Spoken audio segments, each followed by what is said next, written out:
lors du programme, nous avons prêché le thème « Un plan nouveau ». Comme c'était un programme, on ne pouvait pas décortiquer la parole de Dieu comme il se devait. Mais aujourd'hui, je veux prendre la peine de décortiquer parce qu'un plan nouveau n'était pas juste le thème du programme. C'est un thème que Dieu nous a donné. C'est une prophétie pour l'Église, la maison du trésor. C'est une prophétie pour nous. Et moi, dans ma prédication, dans mon message, j'ai pu vous faire comprendre que le plan nouveau de Dieu se cache derrière les épreuves et les temps difficiles que l'Église traverse, que le chrétien traverse, que l'enfant de Dieu traverse. Et j'ai abordé la vie de Job, parlant de Job, de ce que Job a vécu. Quand on lit l'histoire de Job, on voit que Dieu a laissé faire le diable. C'est-à-dire Dieu lui-même a donné la permission à Satan d'attenter à la vie de Job. Job, visiblement, n'avait rien fait de mal qui justifiait toute la douleur qu'il a vécue. L'histoire de la Bible nous explique que Job a vécu cette souffrance-là pendant 9 mois. Je vous dis bien 9 mois de souffrance. Pendant 9 mois. Et quand vous lisez bien la Bible, vous verrez que Job a été attaqué au chapitre 1er de sa vie, au chapitre 2 de sa vie, et au chapitre 2, l'ennemi avait fini sa part parce que la deuxième frappe de Job était de toucher maintenant à sa peau, à sa vie. Dieu donne donc l'autorisation à Satan. Après que Satan ait touché au bien de Job, Dieu donne maintenant la permission à Satan de toucher maintenant à sa vie. Donc il va subir maintenant la maladie. La Bible dit qu'il était couvert d'ulcères malins. Il y avait des plaies sur son corps. Il avait dépéri. Il mangeait même à peine. Et cet homme-là s'asseyait dans la cendre.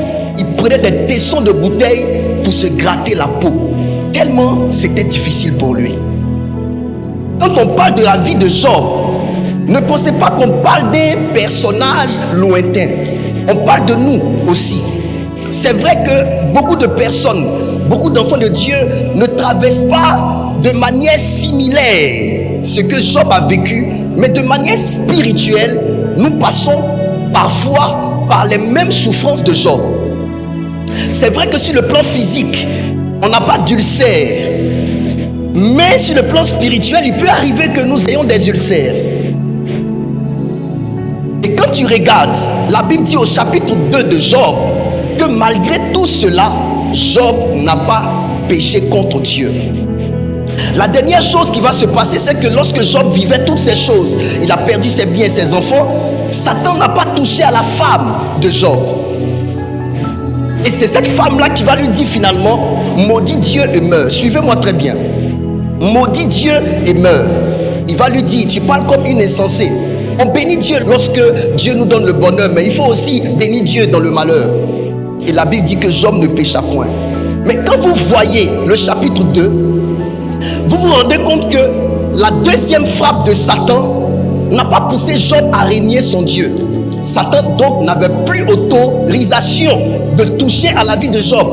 Tout le reste de la vie de Job jusqu'au chapitre 32, 42 là-bas là, c'était maintenant Dieu lui-même qui était derrière la souffrance de Job. Mais pourquoi Dieu était-il derrière cette souffrance de Job? Parce que Dieu avait un plan nouveau. Dieu avait un projet nouveau pour son serviteur. Dieu avait un rêve nouveau pour son serviteur. C'est pour cela, lorsque Job va commencer à se plaindre, si vous lisez l'histoire de Job, vous verrez qu'à aucun moment Job n'a accusé le diable. Job passait tout son temps de manière voilée à rendre Dieu responsable de sa souffrance, parce que Job savait qu'il ne devait rien à Satan, parce que c'était un homme qui offrait des sacrifices, qui faisait des holocaustes lorsque ses enfants allait manger chez les voisins. Il se disait peut-être que mes enfants ont péché. Donc il avait une spiritualité suivie et organisée. Il savait que de la manière dont il organisait sa spiritualité, de la manière dont il pratiquait la vie spirituelle, Satan ne pouvait pas toucher à sa vie. Et Job avait tendance à dire, lorsque la lumière de l'Éternel était encore sur moi et que sa lumière n'était pas encore éteinte, j'étais les yeux de l'aveugle. J'étais un soutien pour le malheureux. Job savait qu'un homme qui vit sa vie en respectant la parole de Dieu ne peut pas tomber entre les mains du diable, sauf si Dieu lui-même a donné permission à Satan d'entrer dans sa vie. Parce que Job sait, vivre comme il vivait là, lui donnait le droit d'avoir la protection divine. Il parlait toujours en disant que c'est Dieu qui l'a mis dans cette souffrance. Et il n'avait pas tort, il avait raison. Ses amis qui sont venus vers lui sont venus comme pour défendre Dieu. Oui, quand vous lisez la position des amis de Job, vous voyez que les amis de Job étaient en train de défendre Dieu, en disant, tu ne peux pas accuser Dieu d'être responsable de ce qui t'arrive. Parce que si le malheur atteint un juste, c'est justement parce que le juste a fait quelque chose que Dieu n'apprécie pas. L'importance dans tout ce qu'il disait, c'est de retenir que ces hommes-là, d'une manière ou d'une autre, étaient en train de dire que Dieu ne peut pas permettre qu'une telle chose t'arrive si tu n'as pas mal agi. Ils voulaient défendre Dieu. Ils avaient aussi raison de défendre Dieu. Mais Job aussi avait raison de parler comme il parlait. Mais finalement, la Bible dit Dieu va répondre à Job dans les tempêtes. Dieu va répondre à Job dans les tempêtes. Première chose que Dieu va dire à Job, quel est cet homme qui obscurcit mes desseins? Alors, ce n'est pas que Satan qui avait frappé à la vie de Job, mais derrière tout ce qui était en train d'arriver à Job, Dieu avait des desseins à lui. Les desseins, définition, ce sont des projets. Les desseins, ce sont des projets. Les desseins, c'est l'intention. Quand Dieu dit, qui est cet homme qui est en train d'obscurcir mes desseins? Alors Dieu n'est pas en train de dire que c'est Satan qui est le responsable premier, mais lui. Il a voulu prendre tout ce qui est arrivé à Job pour accomplir ses desseins. Cela voudrait dire, il y a une pensée de Dieu, une intention cachée de Dieu derrière tout ce que Job vivait. Et Dieu estimait que tout ce que Job était en train de dire allait contre lui, ses plans pour lui, son projet pour lui. Dieu ne permet pas qu'un malheur arrive à la vie d'un enfant de Dieu pour rien. Non. Tout ce qui arrive à un enfant de Dieu a une raison. Tout est justifié par quelque chose. Soit c'est parce que je n'ai pas observé la parole de Dieu, soit c'est parce que je n'ai pas observé ce que Dieu m'a dit, soit c'est parce que Dieu veut faire quelque chose de nouveau dans ma vie. Amen. Amen. Est-ce qu'on me comprend? Et donc, Job va comprendre à la fin que Dieu avait alors un plan caché derrière sa souffrance. C'est pourquoi je vous ai dit, la Bible dit, vous qui supportez patiemment la tentation, après avoir été éprouvé, vous recevrez une couronne de gloire. Quand on parle de la tentation ne vient pas de Dieu. Parce que la Bible dit que Dieu ne tente personne, parce que lui-même ne peut être tenté par le mal.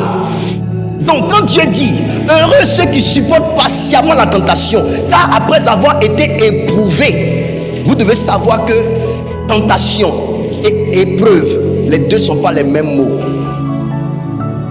L'objectif de la tentation, c'est ta chute, c'est ta déviation, c'est ton arrêt. Mais l'objectif de l'épreuve est un test pour te qualifier, pour te promouvoir. La tentation ne vient pas de Dieu, la tentation vient du diable. C'est Satan qui tente. Mais Dieu fait de la tentation du diable une preuve pour récompenser celui qui est tenté. Et donc, tout ce que Job vivait était dans la classe de la tentation que Job subissait de la part du diable. L'objectif était que Job rénie Dieu et meure. Parce que la tentation vise que tu renonces à Dieu et que tu arrêtes de continuer à marcher selon sa parole, que tu abandonnes sa main et que tu te perdes, que tu rétrogrades. Ça, c'est l'objectif de Satan. Si le diable vous a frappé et que vous êtes tombé, que vous n'avez finalement pas abandonné Dieu et que vous continuez de marcher avec Dieu, il a échoué. Mais si le diable réussit à vous faire abandonner Dieu, il aura réussi. Parce que le plan du diable, en vous poussant à la tentation, c'est que vous renonciez finalement à Dieu, que vous reniez la foi et que vous partiez en enfer. Si le diable a réussi à vous jeter dans un péché et qu'après vous avoir jeté dans le péché, vous avez demeuré dans le Seigneur, vous vous êtes repenti et vous avez continué avec Dieu, Satan a échoué.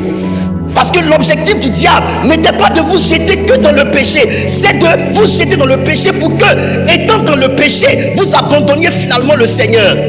Ce que le diable veut détruire, ce n'est pas de vous faire tomber, non, c'est que vous détruisez votre communion avec le Christ, que vous abandonniez Jésus finalement. Est-ce que vous me comprenez? Et donc Dieu utilise cette tentation-là, qui est aussi amère, qui est dure à porter, qui est difficile à tenir. Il utilise ça comme une épreuve quand il veut récompenser son serviteur. Est-ce que vous comprenez cela? Donc il y a un plan de Dieu qui se cache derrière la souffrance des enfants de Dieu. Il y a un plan nouveau de Dieu qui se cache derrière les persécutions que subissent les enfants de Dieu. Il y a un plan nouveau de Dieu qui se cache derrière les épreuves que vivent les enfants de Dieu. Et aujourd'hui, je veux vous emmener à comprendre de manière plus exacte tout ce que j'ai eu à dire lors du programme. Comme prophétie, le Seigneur nous a instruit que nous allons monter. Comme prophétie, le Seigneur nous a instruit que nous allons monter. Dans votre vie, vous devez vous attendre à monter à un niveau supérieur. Dans votre parcours sur la terre, vous devez vous attendre à monter dans un niveau supérieur. La Bible dit qu'avec Dieu, nous allons de gloire en gloire. Dieu veut que vous montiez dans un niveau supérieur. On partait à l'école, il y avait la classe de CP1, CP2, CE1, CE2, CM1, CM2. Après, on est entré au collège. Dieu veut que nous évoluions. Dieu veut que nous avancions. Il est arrivé dans le temps de la vie du peuple d'Israël que Israël tournait autour de la même montagne. Le Seigneur a instruit son serviteur pour leur dire: quand cesserez-vous de tourner autour de la montagne, allez de l'avant. Notre Dieu est un Dieu qui a l'esprit d'évolution. Notre Dieu est un Dieu qui a l'esprit d'avancement. Notre Dieu est un Dieu qui a l'esprit de conquête. Dieu veut qu'on avance. Lorsque Dieu envoie Moïse sortir le peuple d'Israël de l'Égypte, Dieu veut conduire ce peuple-là de l'Égypte dans un pays où coule le lait et le miel. Dieu veut l'avancement. Et avancer, progresser, aller de l'avant, c'est monter. C'est monter dans une dimension élevée. Et lorsque le Seigneur te dit monte, monter c'est pour te montrer une direction. Monter c'est pour donner une vision à l'homme. Parce que si tu n'avais pas pensé monter et qu'on te dit monte, on est en train de restructurer ta vision. On est en train d'éjecter dans ton esprit une nouvelle mentalité. Pour que ton système de pensée change, pour que ton système de réflexion change, il faut que tu montes. Il faut que tu évolues. Il faut que tu avances. Dans ton ministère, tu dois monter. Dans ta vie de couple, tu dois monter. Lorsque vous cessez de monter, quand vous cessez de monter, vous allez mourir à cause de ce que vous manquez de monter. Parce que vous allez vous torturer. Arrivé à un certain moment, ce qui ne grandit pas devient un fardeau. Ce qui n'évolue pas devient une difficulté. Ce qui n'avance pas devient un fardeau. Alléluia. L'être humain a été créé dans un jardin. Et dans le jardin, il y a diversité de plantes. À cause de la diversité, l'homme ne peut pas se réjouir à ne vivre qu'une seule chose.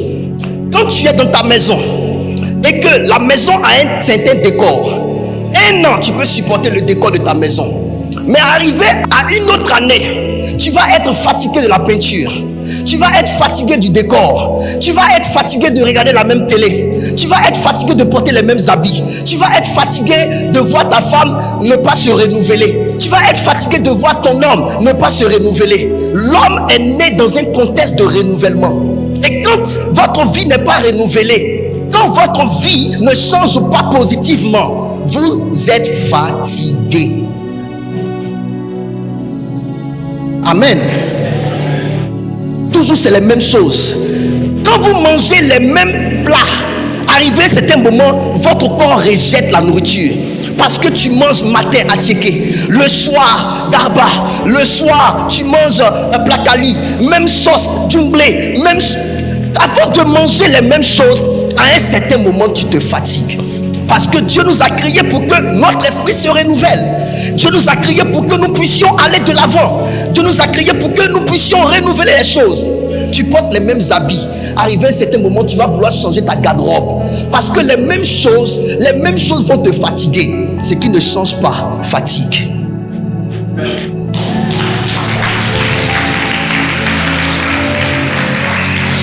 Alléluia.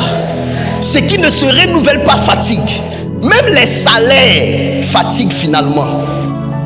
Être payé à 200 000 par mois sur 1 an, 2 ans, arrivé à un certain moment, ça te fatigue. Tu veux augmentation de salaire, tu veux booster tes finances. La vie évolue, le monde évolue à la vitesse de la pensée. Vous ne pouvez pas garder les mêmes niveaux et vous réjouir. Dieu veut un renouvellement dans l'esprit de ses enfants. On peut avancer?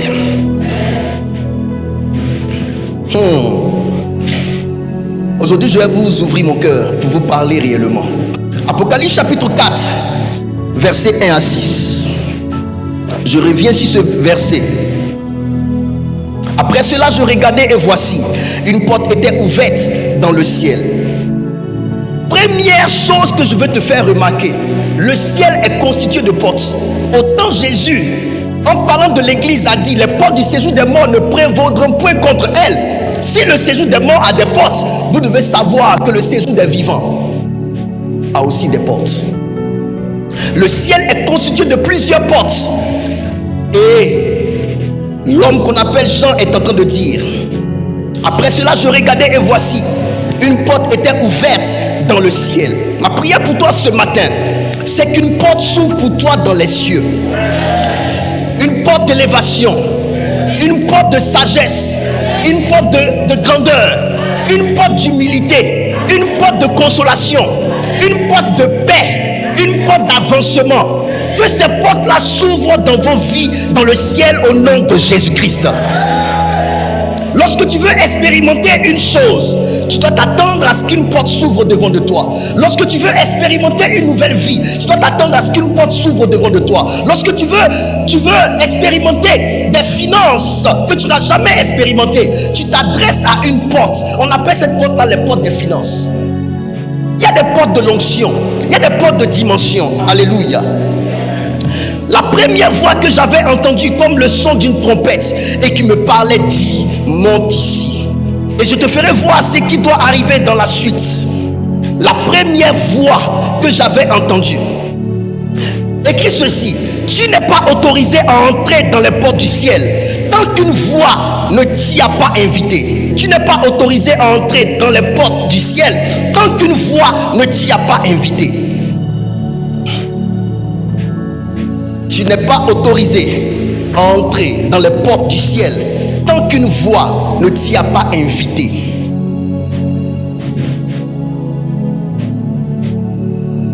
Amen.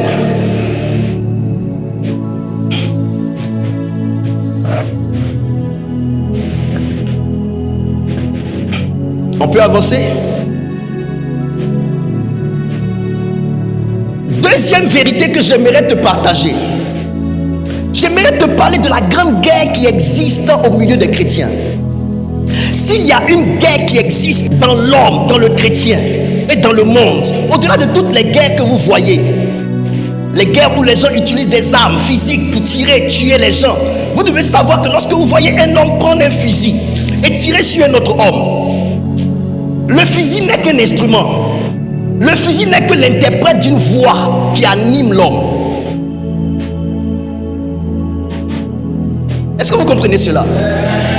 C'est le fusil qui prend le mauvais nom, mais c'est une voix qui a engagé le fusil à tuer l'homme. Les hommes sont traversés par des voix. Le monde dans lequel on est un monde de voix. Le monde dans lequel nous sommes est un monde de voix. Le monde spirituel est un monde de voix. Lorsqu'une porte s'est ouverte devant toi, c'est une voix qui t'a ouvert cette porte. Lorsqu'une porte s'est fermée, c'est une voix également qui t'a fermé cette porte. Je vais t'expliquer cela. L'église souffre de la carence de la bonne voix. L'église souffre de la carence de la bonne voix. Les églises ont été détruites à cause de la mauvaise voix de Dieu qui a été prononcée dans l'église. Dieu m'a dit, c'était pas vrai, et ça a détruit les gens. Dieu m'a dit, c'était pas vrai, et ça a détruit les gens. Et je vous dis, s'il y a un combat dans lequel nous devons réellement nous appliquer, c'est le combat de l'écoute de la voix de Dieu. Ce combat-là est un combat à ne pas négliger. Beaucoup d'enfants de Dieu se trompent dans les histoires de Dieu m'a dit. On a détruit des hommes politiques avec la voix de Dieu. On a tué des familles avec la voix de Dieu. On a désorienté des personnes avec la voix de Dieu. Je vous pose une question.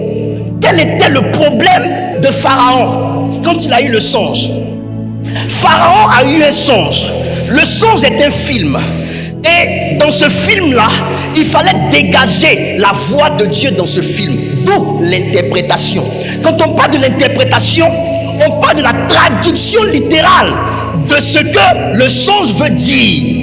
Ça veut dire quoi? J'ai vécu une scène, mais je ne comprends pas. Il faut qu'une voix sorte de cette scène pour t'orienter sur ce que la scène signifie et sur ce que tu dois faire, ta position à prendre après avoir compris la scène.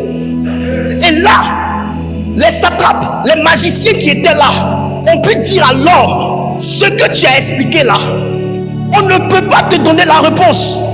On n'a pas la réponse. Parce qu'aucune voix n'est sortie de leur lieu d'adoration pour leur expliquer cela. Il fallait un homme, Joseph, qui a entendu la voix de Dieu. Et Joseph a pu dire que c'est Dieu qui peut expliquer ces choses. La voix de Dieu est sortie, entrée dans l'oreille de Joseph. Et Joseph a donné l'interprétation du songe et a donné la marche à suivre. La question que je pose, si Joseph mentait à Pharaon, qu'est-ce qui allait se passer?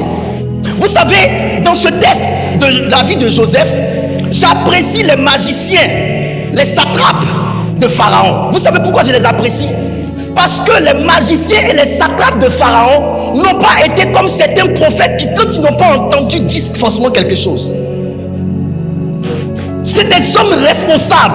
Je vous dis, on a beaucoup à apprendre souvent de ceux qui sont de l'autre côté. Ce n'est pas parce que nous sommes dans la vérité que nous avons la vérité sur tout.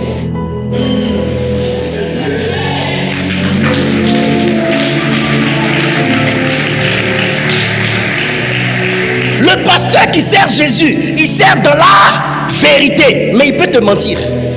Le prophète qui sert Jésus prêche la parole de Dieu, il prêche la vérité, mais il peut te mentir sur un sujet.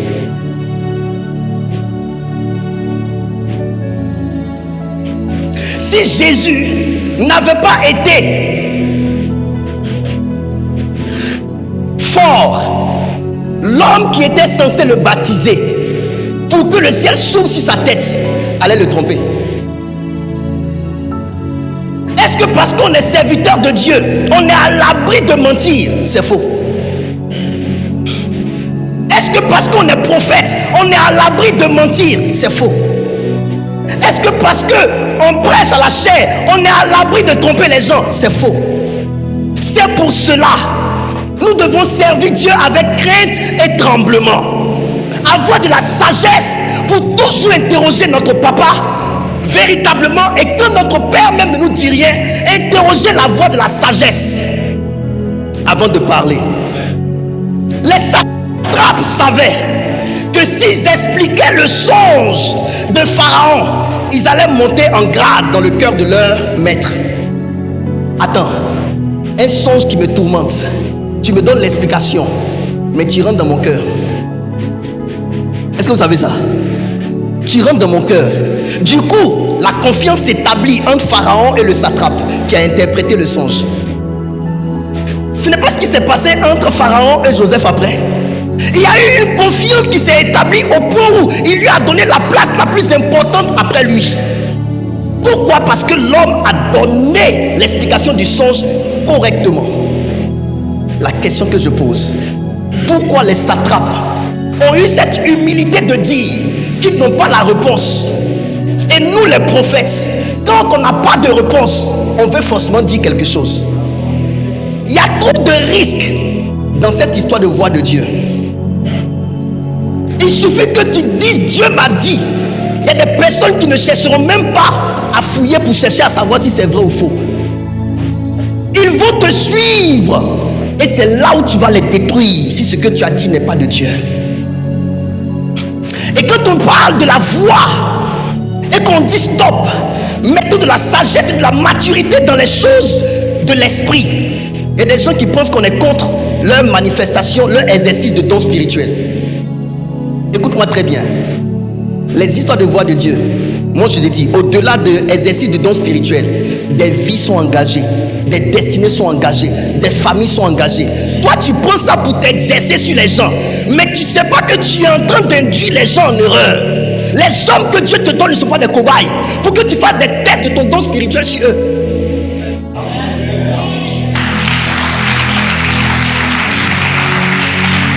Si tu as une femme, fais ça sur elle à la maison, c'est en famille. Tu as une maman, fais ça sur ta maman à la maison, c'est en famille. Mais ne sors pas du cadre de ta famille pour aller faire ça dans la famille d'autrui. Parce que sinon tu peux détruire des vies. Beaucoup d'enfants de Dieu aujourd'hui se sont trompés avec les histoires de Dieu m'a dit. Il y a des gens, Dieu m'a dit, les a détruits jusqu'à ce jour. Il y a des personnes, c'est Dieu m'a dit qui a fait qu'ils ont perdu leur foyer. Il y a des personnes, c'est j'ai vu, j'ai entendu qui a fait qu'ils ont perdu leur travail. Il y a des personnes, c'est j'ai vu, j'ai entendu qui a fait qu'ils ont perdu leur bon pasteur.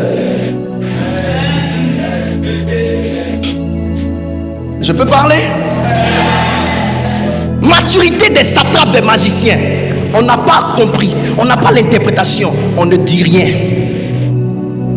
On ne dira rien si on n'a rien entendu. On ne dira rien. Comment ces gens-là peuvent se taire quand ils n'ont rien entendu et nous, on ne sait pas se taire quand on n'a rien entendu? Il faut forcément qu'on parle parce qu'on est prophète.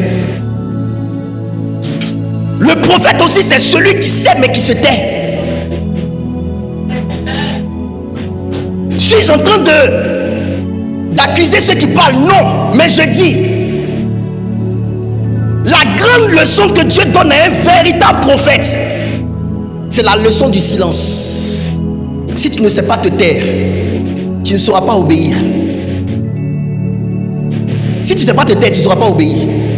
Si tu ne sais pas te taire, tu ne sauras pas obéir. Parce que si Dieu te dit ne parle pas, que tu ne sais pas te taire, tu ne sauras pas lui obéir.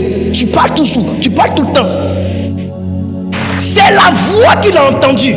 Mais j'aimerais vous dire, quand je préparais ce message, le Seigneur m'a dit, regarde, Jean était dans le monde spirituel déjà. Tu comprends? Jean, l'apôtre Jean, était déjà dans ce passage-là dans le monde spirituel. Il n'était pas sur la terre, il était dans le monde spirituel. Et dans le monde spirituel là, il entend un ange lui dire, monte ici. Monte ici. Monte ici. Il entend une voix lui dire, monte ici. C'est une voix que tu vas entendre, qui va te faire monter. C'est une voix aussi que tu vas entendre, qui va te faire descendre. Je répète, c'est une voix qui sera responsable de ton ascension. C'est aussi une voix qui sera responsable de ta descente. On peut avancer. Notre combat, c'est un combat de la voix de Dieu. À deux fois, tu prends tes pensées comme voix de Dieu. À deux fois, tu prends tes pensées. Une pensée, toi-même, tu es assis en train de réfléchir. Et puis, tu dis, Dieu m'a dit. Comme si le cerveau humain ne peut pas tourner sans que Dieu ne parle. Il y a vous dit une chose, hein? Votre cerveau peut émettre des pensées sans que Dieu ne vous parle. Donc, Donc ne prends pas toujours les pensées qui circulent dans ta tête pour la voix de Dieu. Et j'aimerais vous dire une chose. Tous ceux qui manipulent les histoires de Dieu me parlent, les histoires de voix de Dieu, sont des personnes qui ont déjà vu une chose qui a été dite de leur bouche ne pas être vraie. Il ne faut pas qu'on se voie la face. Dieu t'a montré qu'il y a une différence entre ce que tu penses être sa voix et ce qui est de toi-même. Parce qu'un jour tu as dit Dieu m'a dit, et puis ça ne s'est pas accompli, ça n'a pas été vrai, c'est pas juste. Dieu est en train de te mettre à l'école. Ce qui me fait mal chez nous les prophètes et nous les enfants de Dieu, on n'aime pas apprendre, même de Dieu lui-même qui nous a envoyés à être prophètes. On aime justifier. Non, c'est parce que dans le spirituel il y a telle chose, ici comme ça, comme ça. Tu es encore petit pour parler comme ça. Tu es encore enfant pour parler comme ça. Dieu te met à l'école pour que tu sois aguerri, mature dans les histoires de Dieu par la l'homme. Et il y a des personnes qui ont entendu la voix de Dieu sur tout le monde. J'aimerais vous dire une chose. Un domaine de la voix de Dieu qui fatigue beaucoup les enfants de Dieu, c'est la voix de Dieu qu'entendent les gens qui n'ont pas un bon cœur.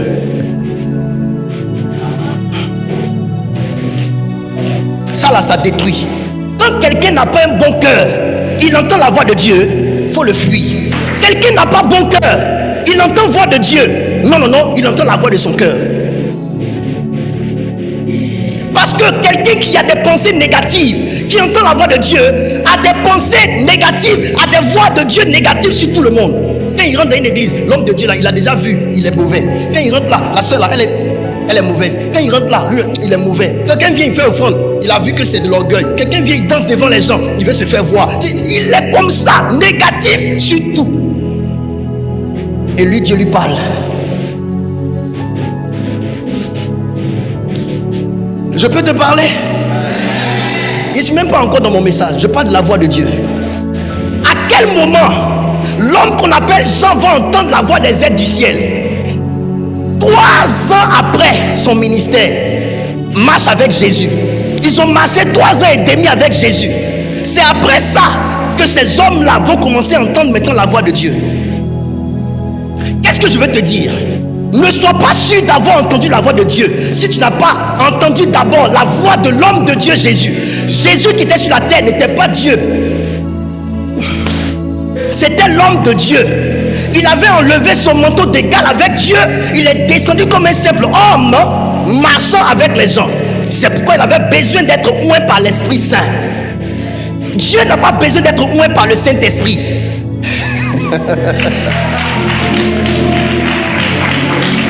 C'est l'homme de Dieu. C'est l'homme de Dieu. Laisse d'abord l'homme de Dieu te parler de la part de Dieu. Laisse d'abord l'homme de Dieu établir la sainteté dans ton intérieur. Jésus a dit, maintenant vous êtes purs parce que vous avez entendu ma parole. Tu as entendu la parole de Dieu combien de fois? Toi, tu n'écoutes pas la voix d'un père. Et c'est toi qui écoutes la voix de Dieu le Père.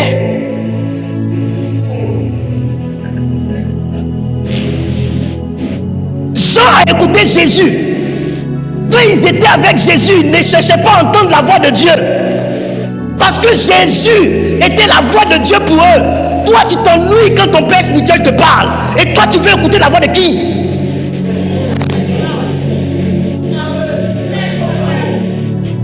Vous prenez votre impolitesse pour remplacer à non, Dieu me parle moi-même aussi. Tu es impoli. Tu es indépendant. Tu es rebelle.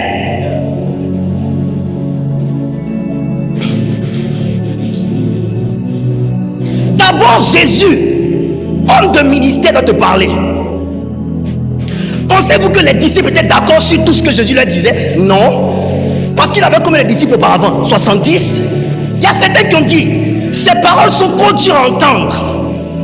On ne peut pas l'écouter. Ils sont partis. 12 sont restés là. Il a demandé à Pierre, Pierre, tu ne fais pas comme les autres?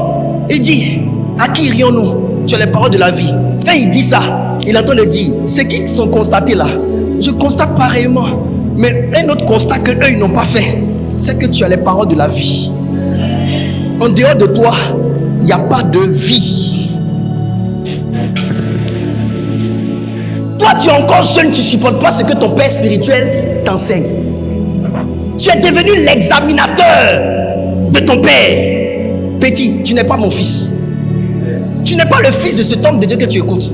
Tu n'es pas son fils. Tu n'es pas son fils, hein? Tu n'es pas son fils. Tu n'es pas son fils. Tu es devenu le père de ton père. Tu t'assois, tu décortiques ses messages. Tu t'assois quand il prêche, tu fais ton visage comme ça. Genre, non, ça c'est pas vrai.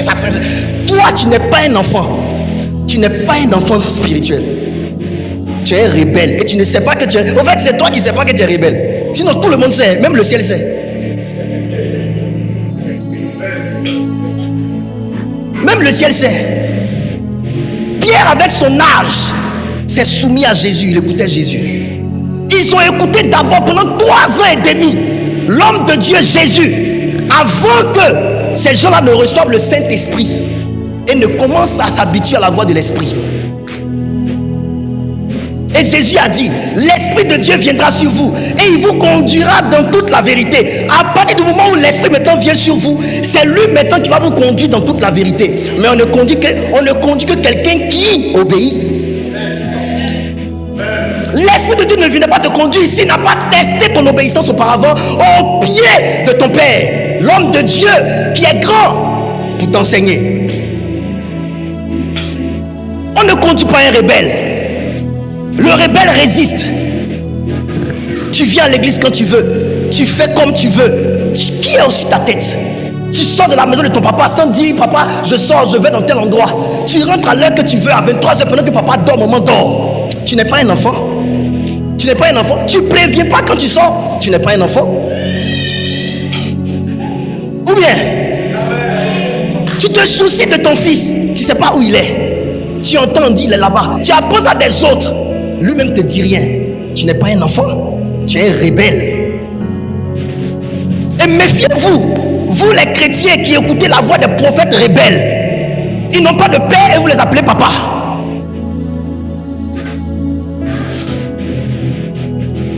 Amen. On peut avancer.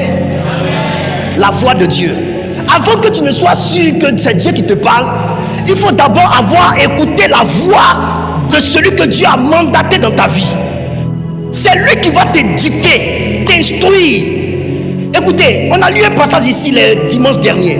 Romains 12. Soyez transformés par le renouvellement de votre intelligence afin que vous discerniez quelle est la volonté de Dieu. Tu ne peux pas connaître la volonté de Dieu, la voix de Dieu, si tu n'as pas été renouvelé dans ta mentalité. Parce que le discernement vient du renouvellement de la mentalité. Qui va renouveler ta mentalité? C'est ce que ton père te prêche. C'est ce que ton père t'enseigne toujours. Tous les dimanches, toutes les fois où vous vous rencontrez, il enseigne. Ta façon de penser change. J'ai aimé ce que mon fils, mon secrétaire Bibago m'a dit une fois. Il a dit, Daddy, que moi j'aime les enseignements que tu donnes parce que ma mentalité a changé. N'est-ce pas? Il est là. Vous devez savoir l'importance d'avoir d'abord une mentalité renouvelée avant de chercher à aller dans les histoires de Dieu vous parle. Regarde la mentalité que tu as. Regarde ton système de pensée.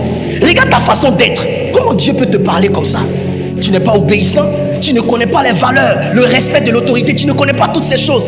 Qui va t'enseigner ces choses? Il faut un père qui t'enseigne. Mais pour que le père t'enseigne là, il faut que toi-même l'enfant tu sois enseignable. Il y a des gens qui acceptent Jésus. 2 ans déjà ils sont prophètes. Depuis quand? Même à l'école pour devenir professeur ou bien travailler dans la société, on fait CP1 1 an, CP2 1 an, CE1 3 ans, CE2 4 ans, jusqu'au CM2. Ça fait combien d'années?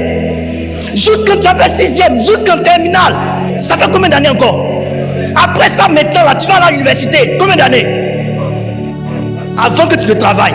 Regardez comment on nous forme pour devenir quelque chose dans ce monde. Et spirituellement, un coup tu montes.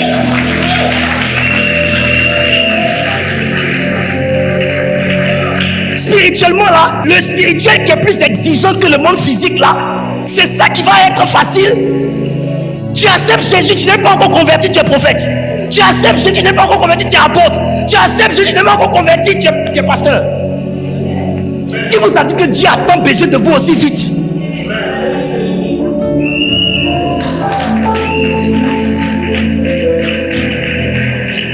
Il faut qu'on parle. C'est pas parce qu'aujourd'hui on est au stade où on est qu'on parle comme ça. Mais quand même, arrêtons. Et aujourd'hui, c'est nous, notre nom qui est gâté. On dit les prophètes. On parle ici les prophètes. On parle ici les prophètes. Parce que les prophètes, c'est les seuls êtres de ministère qui ne respectent rien. Il n'y a pas quelqu'un sur leur tête. Dieu leur parle directement. Leur véritable père, c'est Dieu. Yeshua El Mashiach.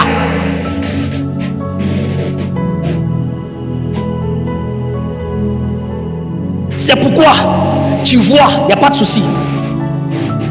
Mais tu n'es pas bien éduqué. Tu vois, il n'y a pas de souci. Tu vois, non? Tu vois. Mais tu es impoli. Tu vois, tu vois, il n'y a pas de souci. Mais tu vis mal. Tu vois, ok, tu vois. Mais tu prends l'argent aux gens. Tu vois, il n'y a pas de souci. Il faut voir. Mais tu n'es pas sage. Parce que l'éducation, on l'acquiert au pied d'un maître, dans une maison familiale. Tu n'as pas de père spirituel. Il y a des gens qui s'en vont dehors là-bas. Ils disent, mon père spirituel c'est Joël Francis Tatou. Même Joël Francis Tatou même ne les connaît pas. D'autres ont ramassé Tibi Joshua sur internet. Moi mon père c'est Tibi Joshua. Il est mort déjà. Il ne va jamais rien te demander. Il ne va pas te briser pour te former. Il ne va pas t'exiger des choses. Parce que tu ne veux pas que toi on te dise, ne fais pas, fais. Tu ne veux pas qu'on te donne les ordres. Et pour ça tu prends les pères morts.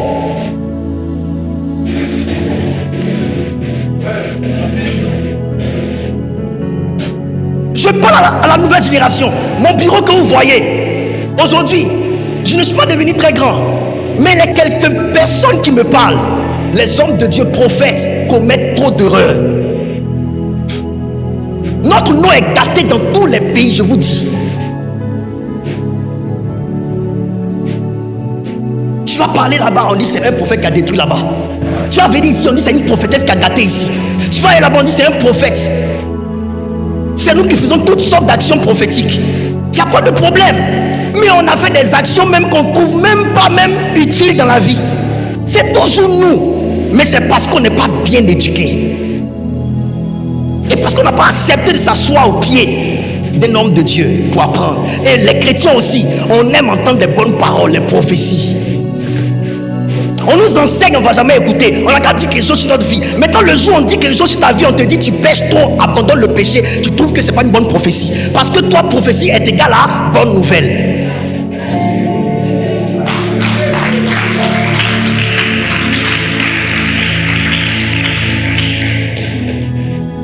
Il y a des enfants spirituels qui sont nos fils. Mais ils font des choses dehors. Nous, on n'est pas au courant. Les gens viennent nous dire. Et ça, c'est notre nom qui est impliqué. La voix de Dieu. Hey, c'est mon message qui est comme ça. Il n'y a pas de problème avec quelqu'un. Mon frère a eu école des prophètes ici. J'ai parlé un peu aux prophètes. On commet trop d'erreurs. Il faut qu'on honore le ministère là. Chaque fois que le ministère prophétique est sali, c'est l'évangile de Christ qui est sali. Et c'est nous les responsables. On a une image à protéger. On a l'image de Jésus à sauvegarder. Il faut qu'on arrête. Toujours c'est nos noms dans la bouche des pasteurs. Il faut qu'on arrête. On peut être prophète et être équilibré. On peut être prophète et être sage. On peut être prophète et être vieux dans ses manières de faire. Ça veut dire qu'on sent que tu es un père. Les erreurs, tout le monde en commet. Mais il y a des erreurs là. Il faut qu'on arrête ça maintenant. On a divisé des foyers. On a divisé des couples. On a détruit des familles. À cause de la voix de Dieu. Amen. Plusieurs simulent la voix de Dieu. Mais ce n'est pas la voix de Dieu.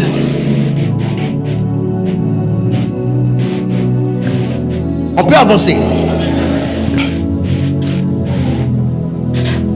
J'ai compris un secret dans la parole de Dieu. Quand Jean dit, j'ai entendu la voix. Quand quelqu'un te dit, j'ai entendu la voix, un homme comme Jean te dit, il a entendu la voix. Vous devez savoir que c'est un homme qui a développé l'esprit d'écoute. Il a développé l'esprit d'écoute. C'est quelqu'un qui écoutait tellement Jésus que finalement, c'est facile pour lui d'écouter la voix de Dieu. Vous n'avez pas facilité à écouter la voix de Dieu si vous n'avez pas facilité à écouter la voix de votre Père spirituel. Un homme qui naturellement aime écouter les conseils des hommes sages, ça sera facile pour lui d'écouter. Il y a des gens qui n'ont pas d'oreilles. Ils sont arrêtés là, tu parles, ils attendent que tu finisses. Ils n'écoutent pas. Il faut finir de bavarder. Il va quitter. Il n'écoute pas parce qu'il n'a pas développé l'esprit d'écoute. L'une des capacités d'un véritable prophète, c'est d'écouter. L'écoute est une capacité que Dieu donne à un vrai prophète. L'esprit d'écoute. Jacques nous dit, soyez prompt à écouter, lent à parler. Si vous voyez dans votre environnement, quelqu'un se dit prophète, il n'aime pas écouter, il aime toujours parler. Lui là, c'est un danger, fuyez-le. Il y a des enfants qui viennent chez toi, ils vont parler jusqu'à toi-même que leur père là, tu ne peux même pas placer un mot. Celui qui aime parler ne manque pas de péché. Mais celui qui aime écouter, il remplit son cœur de sagesse. Et il sait sonder les gens. Écoutez-moi très bien. Dans nos villages, quand on dit le sage, il prend la parole en dernier. Quand il prend la parole en dernier là, ça veut dire qu'il a écouté tout le monde en premier. Tu n'as pas le dernier mot si tu parles en premier. Tu as le dernier mot quand tu parles en dernier. Et parce que tu vas parler en dernier, tu écoutes en premier. Le problème des prophètes qui créent des problèmes dans le monde, c'est qu'ils n'écoutent pas, ils parlent. Mais avant de parler, il faut que tu aies d'abord écouté celui au nom de qui tu parles. Ou bien, donc tu n'es pas prophète si tu ne sais que parler. Tu es prophète si tu sais écouter. Si Dieu vient demander à ton père spirituel de te noter par rapport à ta façon d'être fils, il va te noter combien sur 10?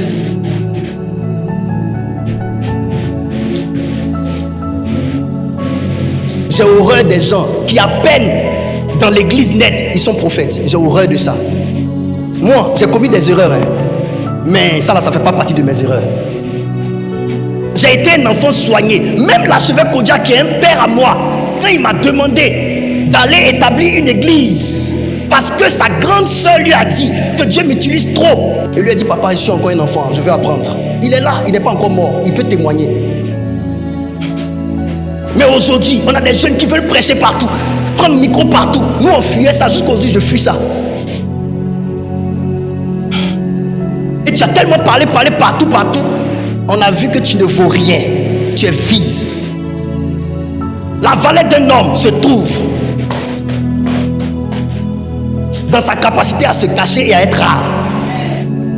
On te voit partout là, tu es devenu prostituée.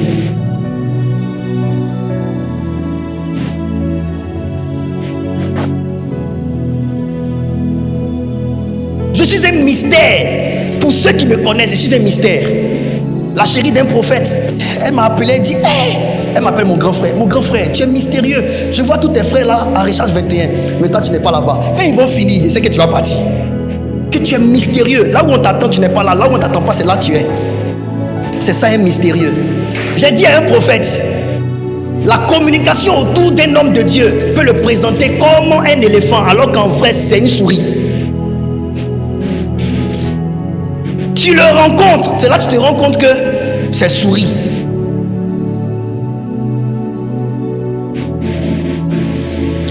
J'ai dit ici, dimanche, homme de Dieu, ne soyez pas la fumée.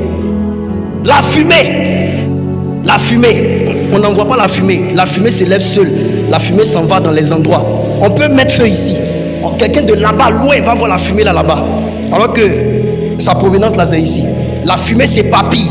La fumée s'élève, la fumée se vante, la fumée se démonte, la fumée prend la gloire du feu. Mais la fumée se dissipe. Ce qui cuit la nourriture, c'est la braise. Mais la braise, il faut chercher pour trouver. Les gens qui ont du calibre, on les cherche. avant de les trouver. Dieu lui-même, qui est le Tout-Puissant, il est caché. On le cherche. Et quand il se laisse trouver, c'est là qu'on le démontre. On peut avancer.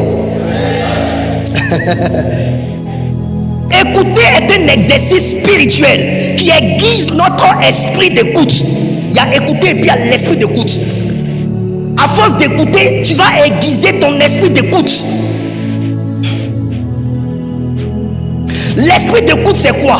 C'est cette capacité naturelle que tu as d'écouter les gens. Il y a des personnes qui ne peuvent pas s'asseoir 2 heures pour écouter quelqu'un parler. Ils n'ont pas l'esprit d'écoute. Et ça, Dieu m'a donné cette capacité. Souvent dans mon bureau, la personne est folle. Elle explique n'importe quoi, mais je suis assis. Je veux aller jusqu'au bout de ce que la personne va dire.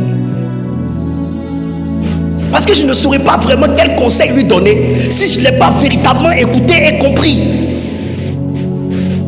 Un conseil que tu donnes à quelqu'un, si ce n'est pas le bon conseil, tu as détruit la personne.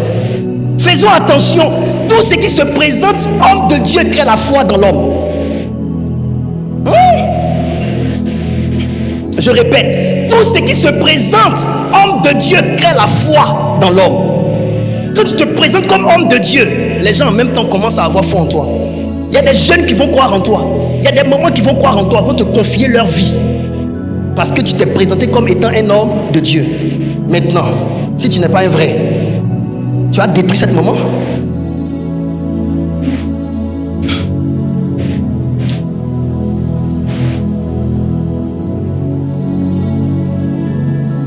La spiritualité d'un homme de Dieu se transmet dans la vie de qui l'écoute. La spiritualité d'un homme de Dieu se transmet dans la vie de qui l'écoute. Jésus a dit, maintenant vous êtes purs parce que vous avez entendu ma parole. La spiritualité de Jésus a été transmise à ceux qui l'ont écouté. Parce qu'il a une spiritualité de pureté. Il a parlé à ces hommes parce que ces hommes l'ont écouté. Ça leur a été transmis.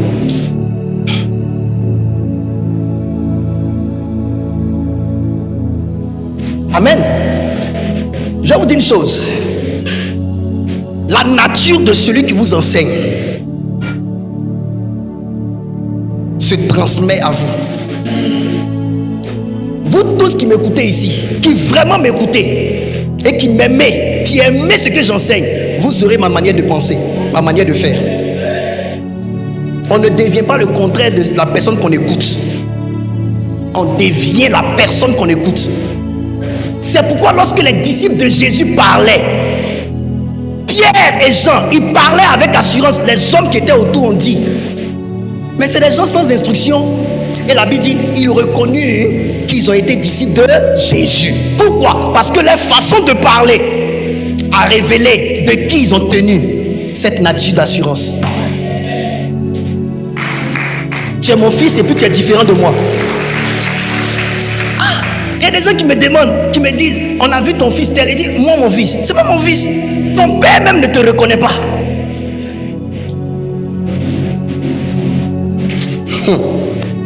Papa Joël Francis Tatou m'écrit un message une fois et puis il me dit, j'ai parlé avec certains de mes frères qui sont en Côte d'Ivoire. Eux tous m'ont fait un très bon rapport de toi et je leur ai dit que tu es mon fils. Je me suis demandé, mais qui me connaît et qui a parlé de moi, papa? Mais papa me l'a dit. Vous pensez que les pères là, ils ne se renseignent pas? Le jour, le révérend Patrick Yoro est venu ici. On s'est rencontrés 2 fois dans un grand supermarché là-bas. Il est venu à l'église ici. Il voulait s'asseoir devant moi dans mon bureau là. Là où quand vous venez pour que je vous reçoive, là où vous asseyez là. C'est là il veut s'asseoir. Il a dit, papa, moi je ne peux pas m'asseoir là où moi il m'assoit. Viens t'asseoir à ma place. Il dit, il ne veut pas. Je me suis levé. Et je suis allé m'asseoir dans les fauteuils. Quand il s'est levé pour prier pour moi, il a fermé les yeux. Au moment où il va ouvrir ses yeux, j'étais à genoux. Pourquoi je vais recevoir une grande personnalité? De 1, en âge, c'est mon grand frère. De 2, c'est mon papa. De 3, c'est un homme de Dieu qui a de l'âge.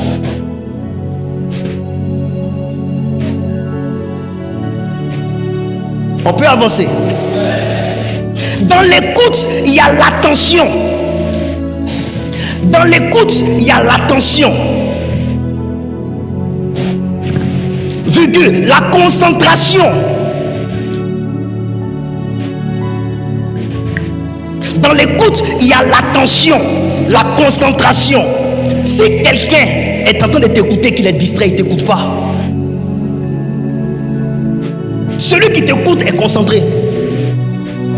Celui qui t'écoute est attentionné. Mais quand quelqu'un, tu es en train de parler à quelqu'un, il est sur son téléphone, il ne t'écoute pas. Il laisse passer le temps. Si tu veux savoir que quelqu'un t'écoute, regarde, il est attentionné, il est comme ça, concentré sur toi. Il n'est pas distrait. Mais quand quelqu'un est distrait pendant que tu parles, il n'écoute pas, il laisse passer le temps. Et celui-là ne va jamais te ressembler. Il ne va jamais ressembler à ce que tu enseignes. Parce qu'il laisse passer le temps. Quelqu'un qui t'écoute vraiment te suit. Et il acquiesce. Il remue sa tête. Tu dis des choses, il écrit, il remue sa tête. Mais celui qui ne t'écoute pas, il est comme ça. Tu sens sur son visage qu'il n'aime pas ce que tu dis. Il ne t'écoute pas. Il est obligé de rester là. Il ne sait pas comment faire pour sortir. Il n'apprécie pas ce que tu enseignes. Il n'écoute pas. Et ne t'étonne pas s'il commet des gaffes. Parce qu'il ne peut pas ressembler à ce qu'il n'écoute pas. On peut avancer? Je vais vous donner une vérité. L'écoute est un fruit de l'amour. L'écoute est un fruit de l'amour. Quand quelqu'un t'aime, il t'écoute. Si quelqu'un ne t'aime pas, il ne t'écoutera pas. Il te boude. Tu enseignes et il est assis là, il te boude dans son cœur. Il te boude. Il ne t'aime pas.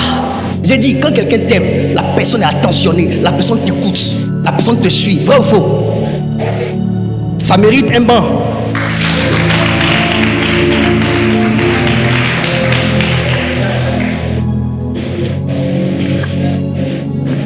Celui qui a régné Jésus là, celui qui a régné Jésus, c'est celui qui pensait tout connaître. Pierre, de tous les disciples, c'est une personne qui pensait tout connaître. Celui aussi qui a trahi Jésus, c'est celui qui pensait aussi tout connaître. On vient, la femme la pleure sur les pieds de Jésus, elle l'essuie avec ses cheveux, elle prend un parfum, elle met sur la tête de Jésus, il est assis là. Et puis il dit dans son cœur, on aurait pu vendre ce parfum et donner son prix aux pauvres. Ils pensent tout connaître. Les chrétiens qui sont comme ça là dans l'église là, qui sont assis sur les chaises quand on prêche, et puis dans leur cœur, il aurait pu prêcher comme ça, il aurait pu faire ça, il aurait pu faire comme ça. C'est les Judas. C'est eux qui trahissent après. Parce qu'ils pensent tout connaître. Je vous dis, dans la Bible, les deux personnes qui ont repris Jésus dans le cœur et visiblement, c'est les deux là qui ont commis des gaffes. Pierre a repris Jésus devant tous ses frères.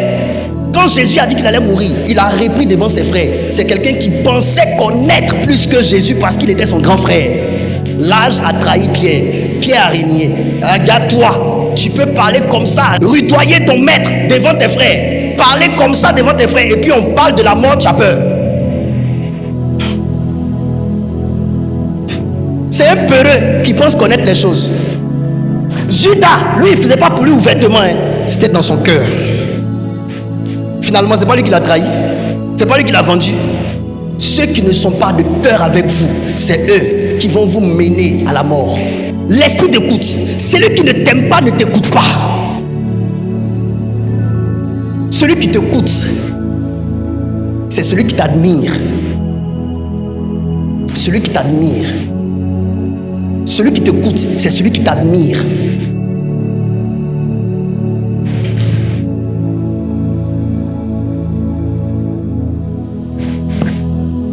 Écrivez ceci: celui qui écoute avec admiration finit par être un héritier du caractère et de la nature de qui il écoute.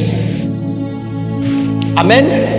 Celui qui écoute avec admiration finit par être un héritier du caractère et de la nature de qui il écoute.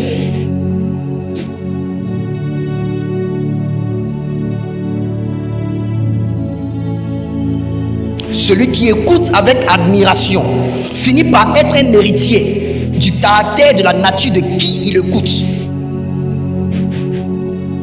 Vous devez savoir que la nature de celui qui enseigne, le caractère de celui qui enseigne, se transmettent à qui l'écoute avec admiration.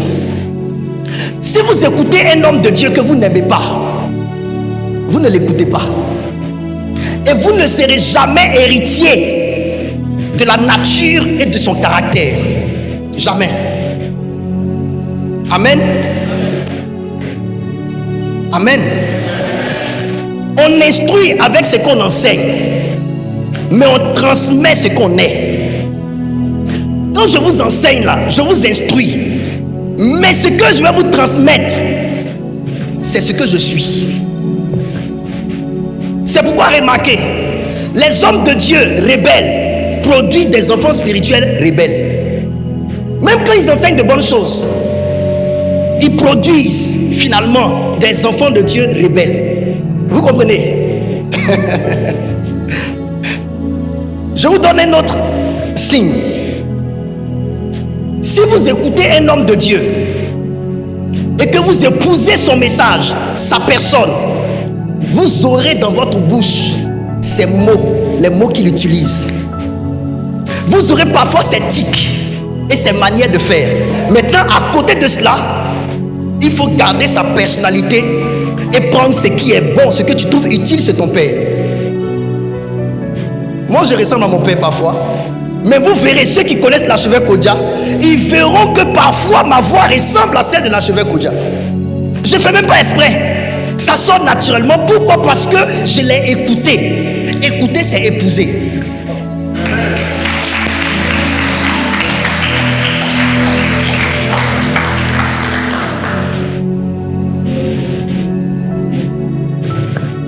Amen. Quelqu'un suit?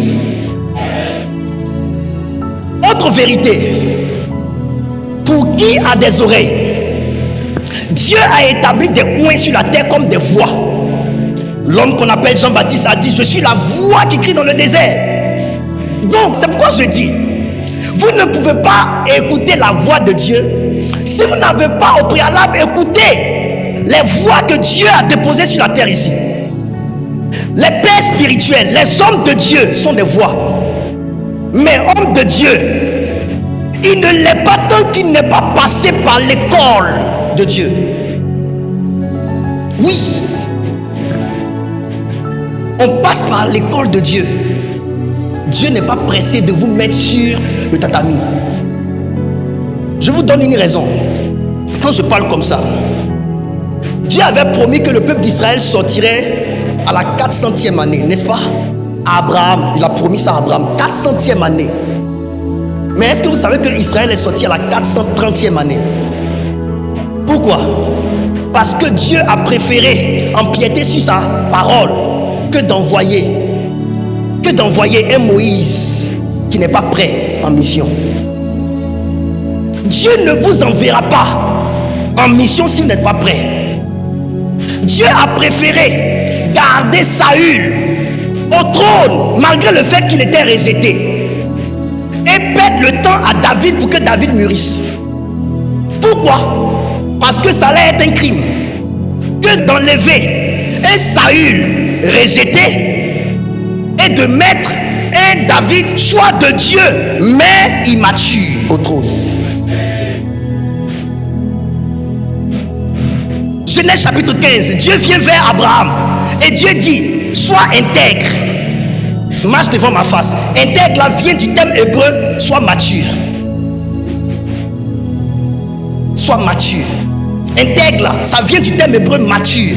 Dieu a exigé la maturité à son serviteur. Il dit: ta récompense sera grande et je serai ton bouclier. Il a exigé la maturité à qui? À Abraham. Genèse chapitre 12, chapitre 13, chapitre 14, chapitre 15, tous les événements qu'Abraham a vécu, Dieu a estimé qu'Abraham n'était pas encore mature. Dieu a exigé sa maturité avant d'aller à un autre niveau avec lui. Chers enfants de Dieu, mûrissez dans la maison de Dieu. Vous venez vous asseoir là, Dieu est en train de vous enseigner, vous bâtir. Mais vous ne voulez pas. Vous voulez vous précipiter. Un enfant dans le ventre de sa maman qui sort à 5 mois est prématuré, il risque de mourir. 7 mois prématuré, il risque de mourir. Ne sortez pas avec précipitation. On peut avancer.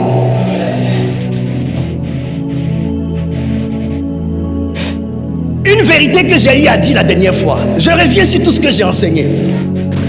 Je vous ai dit, dans le monde spirituel, il y a des dimensions, des étapes, des paliers. Et le monde spirituel confirme Genèse chapitre 28, où l'homme qu'on appelle Jacob a dormi sur la pierre et a vu une échelle dressée. Et je vous ai montré que chaque échelle a plusieurs paliers. Donc plusieurs paliers. Les paliers de l'échelle représentent les niveaux dans le monde spirituel. Il y a des hommes de Dieu qui sont à des niveaux bas que d'autres. D'autres sont à des niveaux plus élevés. Je vous ai dit, les différents niveaux dans le monde spirituel sont gardés par des anges. Parce que c'est un ange dans le ciel qui a dit à l'homme qu'on appelle Jean, monte ici. Monte ici là, c'est quitter de ce niveau-ci pour entrer dans ce niveau-là. Ce niveau-là était gardé par l'ange. Je vous explique que dans le jardin d'Éden, l'arbre, la connaissance du bien et du mal, et même l'arbre de la vie était gardé par des entités. Les entités gardaient l'arbre de la vie, mais ils gardaient l'arbre de la vie avec leurs yeux. Pourquoi? Parce que Dieu avait donné autorisation à l'homme de manger du fruit de l'arbre de la vie. Pourquoi je le dis? Parce que lorsque l'homme est interdit de toucher maintenant, les chérubins viennent et ils prennent leur épée flamboyante et ils barrent la route. Pourquoi? Ils étaient là déjà. Parce que tout ce qui émane de Dieu est gardé par des entités. Il n'y a rien que Dieu ait créé qui n'est pas gardé par des êtres spirituels. Les dimensions, les niveaux en Dieu sont gardés par des êtres célestes. Mais à côté de cela, les niveaux aussi sont gardés par des oints de Dieu qui, par leur travail spirituel et leur marche avec Dieu, ont réussi à prendre place à des niveaux élevés en Dieu. C'est pourquoi Abraham faisait partie de ces grands esprits. Dieu dit, cacherai-je à Abraham ce que je ferai à Sodome et Gomorrhe? Pourquoi? Parce que Abraham, avec sa spiritualité, son obéissance, sa marche avec Dieu, avait réussi à avoir le mérite de prendre place dans le conseil de Dieu. Et c'est là où vous comprenez que cette histoire de on est tous des hommes de Dieu, on sait le même Dieu, c'est de l'immaturité. On est tous les hommes de Dieu, mais on n'est pas à la même enseigne en Dieu. On n'est pas au même niveau, on n'a pas le même calibre, on n'a pas le même degré dans le monde spirituel. Il y a des hommes de Dieu qui ont plus d'onction que d'autres. Il y a des hommes de Dieu qui ont plus d'autorité que d'autres. Il y a des hommes de Dieu qui ont plus de lumière que d'autres. Il y a des hommes de Dieu qui ont plus de dimension que d'autres. Les histoires de comparaison, c'est un discours d'immature et de whoopi.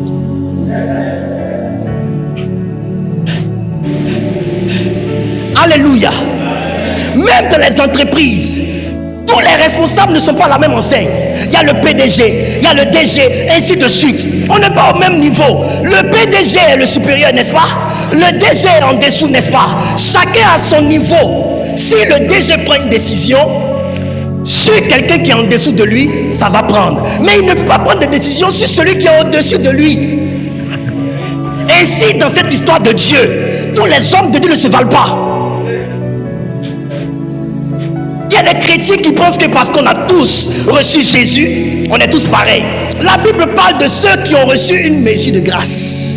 Attention, il y a des gens qui ont reçu une mesure de grâce plus élevée que d'autres. Il y a des hommes de Dieu qui ont plus de puissance que d'autres. Et des hommes de Dieu qui ont plus de pouvoir que d'autres. On n'est pas tous au même niveau. C'est pourquoi pardonnez, sauvez-vous de ces paroles qui vous emmènent à piétiner certains oints. On est pareil. C'est qui lui là? On ne touche pas à n'importe qui. Et la plupart de ceux qui se sont levés contre moi, je ne suis pas plus puissant que certains, mais ont eu des problèmes. Ont eu des problèmes. Il y a des hommes de Dieu, je vais vous dire une chose. Il y a des gens qui disent, quand on est homme de Dieu, on ne maudit pas. Est-ce qu'on a besoin de te maudire même pour que tu sois maudit?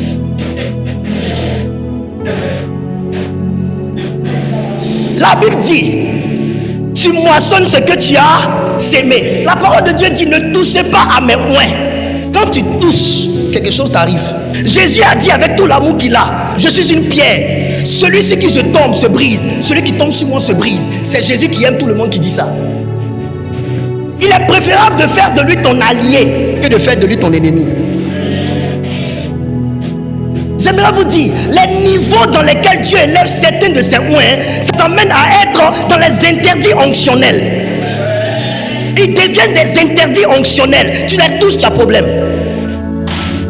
Et si l'église ne peut pas être mature pour comprendre ça, et que vous voulez écouter souvent les paroles des pasteurs qui vous disent qu'on est tous pareils, lorsqu'ils veulent parler contre un autre homme de Dieu, vous allez avoir des problèmes. On n'est pas tous pareils. Je ne vous ai jamais demandé de vous prosterner devant moi quand vous me voyez, mais il dit respectez-moi.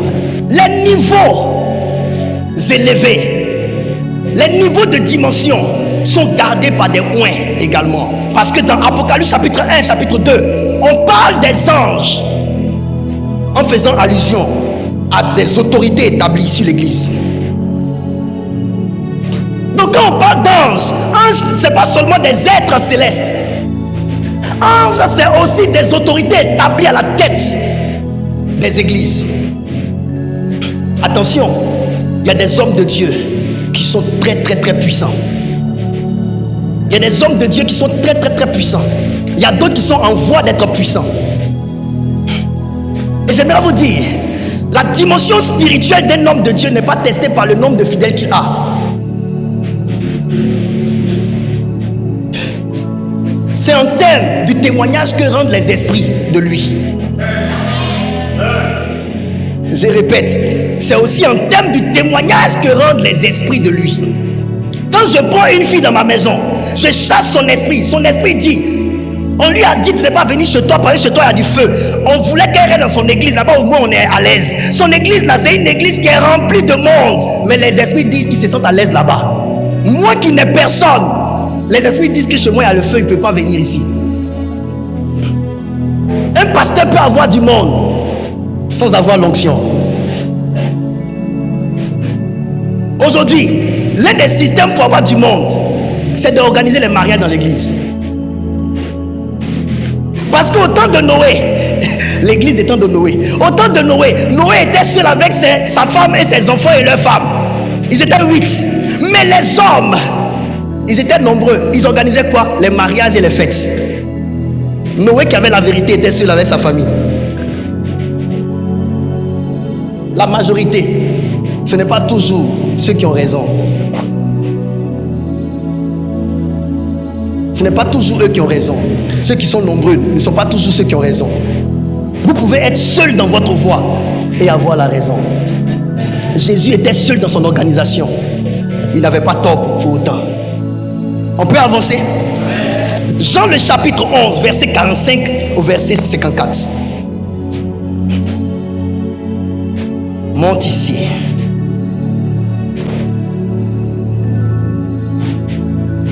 J'ai rêvé de prêcher ce message. Ce que j'aimerais vous dire, dans la réalité de Monte ici, ma prière pour vous, c'est que Dieu vous connecte à des personnes dans le monde, dans l'église, pour vous faire monter d'un degré à un autre degré. Il y a des hommes que Dieu a établis à des postes élevés dans ce monde.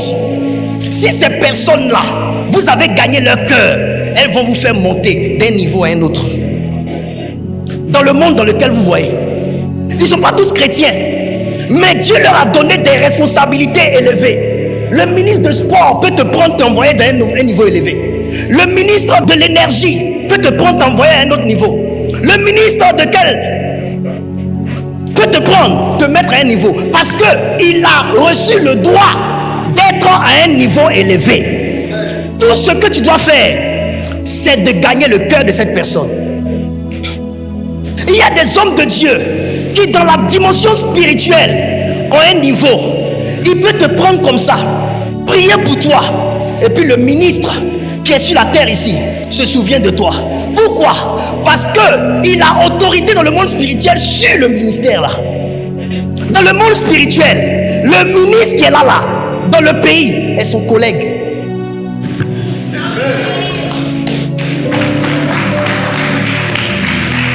Il y a des hommes de Dieu, Quand il parle sur ta vie, c'est le président même. Parce qu'ils ont reçu des trônes dans le monde spirituel.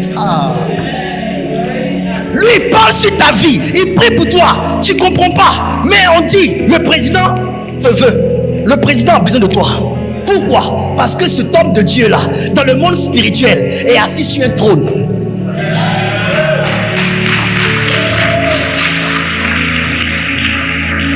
Quand je dis à Jésus, je te vois à travers la batte.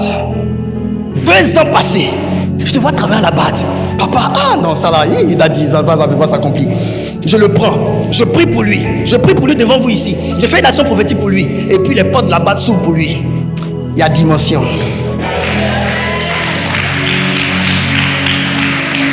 Il y a dimension. Il faut que tes activités spirituelles te donnent de monter de grade dans le monde spirituel. Pour que tu sois capable de parler et introduire tes enfants dans des sphères de la société. J'ai dit que moi, je prierai pour des gens qui n'ont pas grande chose, pour qu'ils soient millionnaires, qu'ils réussissent, qu'ils deviennent. Et j'ai prouvé cela. Il y a des hommes de Dieu, leur dimension leur a donné le pouvoir sur l'argent. Ils parlent comme ça sur la vie de leurs enfants. Ils commencent à avoir des finances. Les portes commencent à s'ouvrir. L'église est prospère. La prospérité commence. Les gens pensent que là où il y a beaucoup d'argent dans l'église, c'est là où il y a beaucoup d'hommes qui ont l'argent. C'est faux. C'est là où l'homme de Dieu a beaucoup plus l'onction pour introduire les gens dans l'argent. C'est pareil, son onction rend riche que son église est riche. Une onction qui rend prospère crée des chrétiens qui s'aiment à la dimension de leur niveau. Il y a des hommes qui n'ont pas l'onction pour prier pour que les gens soient prospères. Moi je vous dis, il ne faut pas faire bouche là où tu sais que tu es nul.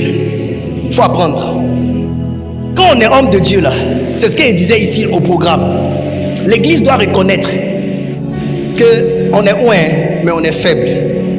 Quoique loin, on ne peut pas engager une bataille contre les fils de Jérusalem, comme David l'a dit. C'est parce que tu n'es pas humble pour reconnaître le niveau que tu as que tu ne grandis pas. Tu n'es pas humble pour reconnaître que tu n'es pas encore grand. Toi déjà, tu montres aux gens que tu es grand. En temps, tu ne peux même pas acheter un terrain pour commencer l'église. Même pour avoir une place même dans le pays là, tu ne trouves pas pour prier. Écoutez, quand tu vois quelqu'un qui a traversé ça, qui a réussi à avoir un terrain, à s'établir, il a une dimension. À Abidjan ici, je n'aime pas aller prêcher dans les églises, Dieu m'a interdit. Mais il y a un serviteur de Dieu qui a tellement insisté tellement. Un jeune serviteur de Dieu. Lui, il prêche en fermant les yeux. Il a honte de son peuple. La Bible dit, il prêche comme ça en fermant les yeux. Il dit, mais tu vas tomber toi-même. Hein? La première fois, il s'est allé prêcher là-bas. Il dit que, prophète, c'est trop fort. Ce que tu as prêché est trop fort pour mon peuple. Il lui a dit, c'est fort pour toi. Donc, il ne voulait plus partir. La deuxième fois, il a tellement insisté. Ceux qui m'ont accompagné sont témoins. J'ai prêché un message. J'ai fini. J'ai pris, excusez-moi, j'ai pris du vin. Il lui a dit, envoie-moi du vin. Je vais faire un travail ici parce que les sorciers avaient envahi son église. Son église a commencé à se vider. Il a fini de faire le travail. J'ai rendu mon témoignage de comment Dieu m'a donné ce terrain-là.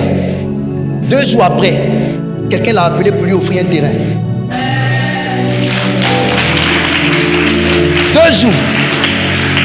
2 jours après, on lui a offert un terrain. Et une femme appelle après pour lui dire, je construis le terrain pour toi. Vous voyez, la dimension et puis la dimension.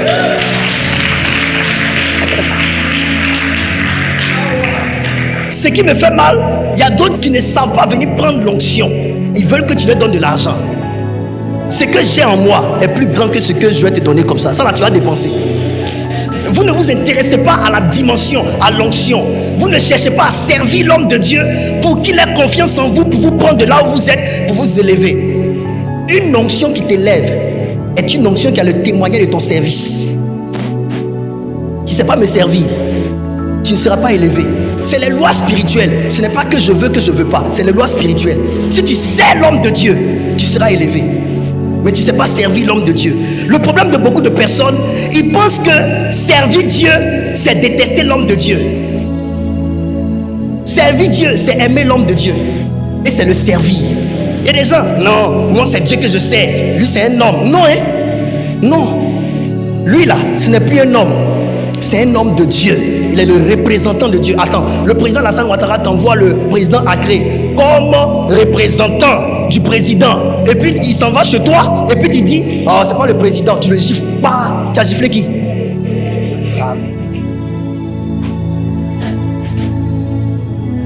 Jésus a dit, celui qui m'a vu a vu le. Et Jésus a dit, je vous envoie. Celui qui vous reçoit, me reçoit. Et celui qui me reçoit, reçoit qui? Donc nous là, on est plus dangereux. Jésus là, quand tu le vois, c'est son Père qui est là. Mais moi, quand tu me vois, il y a Jésus derrière et puis il y a son Père. On est combien? On est plus dangereux même au fait. Nous là, on est plus dangereux. Maintenant, je vous parle de la réalité de ministère de dimension. Dieu veut que vous montiez en grade.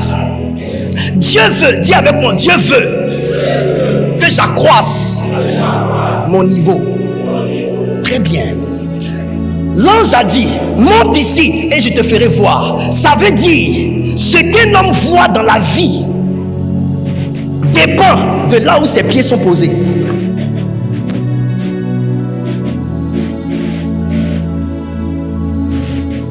Ce qu'un homme voit dans la vie dépend de là où ses pieds sont posés. Président Accré, regarde-moi. Quand je suis ici, je vois les choses d'ici. Quand je monte ici, je vois les choses de là. La taille d'un homme dépend de là où ses pieds sont posés. Quand je suis là, regarde ma taille ici. Quand je suis là, montez. Vous comprenez? Vous comprenez? Donc pour avoir de la taille, il ne faut pas que grandir physiquement. Il faut que tu montes sur quelque chose qui est élevé. Je te ferai voir. Ce que ta vie est dépend de ton niveau spirituel. Ne te plains pas de tes avoirs. Ne te plains pas de tes acquis. Plains-toi de ton niveau spirituel. C'est parce que ton niveau spirituel est bas que tu as les choses terre à terre. Quand ton niveau spirituel va monter, tu vas voir. Dans ce monde physique, il y a des gens qui ont un niveau d'études élevé. Leur niveau d'études leur donne le droit de travailler dans des sphères élevées. Quoi qu'on dise, à côté de la grâce, mettons la grâce de côté. Si on veut aller sur la base du mérite, il y a des personnes qui ne mériteront jamais d'être à un certain niveau. Parce que leur niveau d'études n'est pas élevé.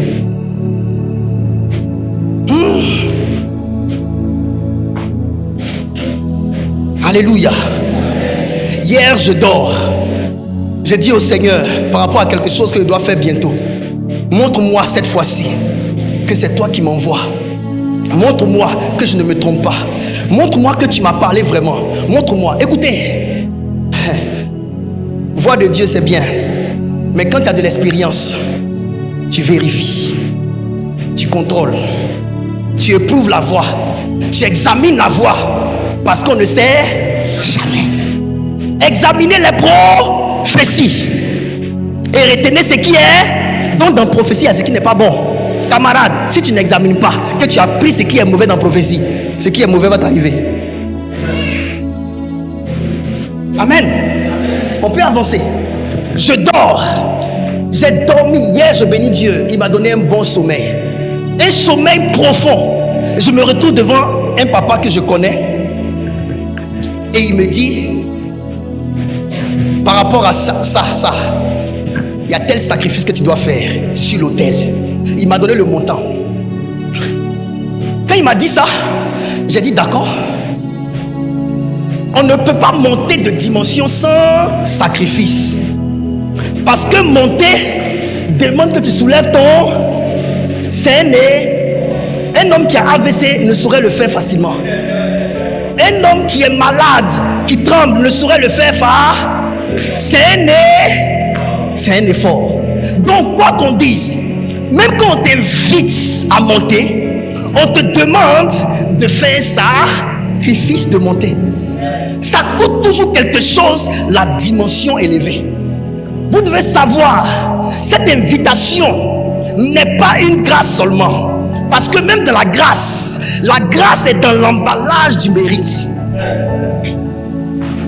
Tu vas poser un pas, tu vas sacrifier quelque chose. S'il dit monte ici, ça veut dire je ne te soulèverai pas. Est-ce que vous comprenez? Et donc, les dimensions élevées ne sont pas pour ceux qui veulent qu'on les aide.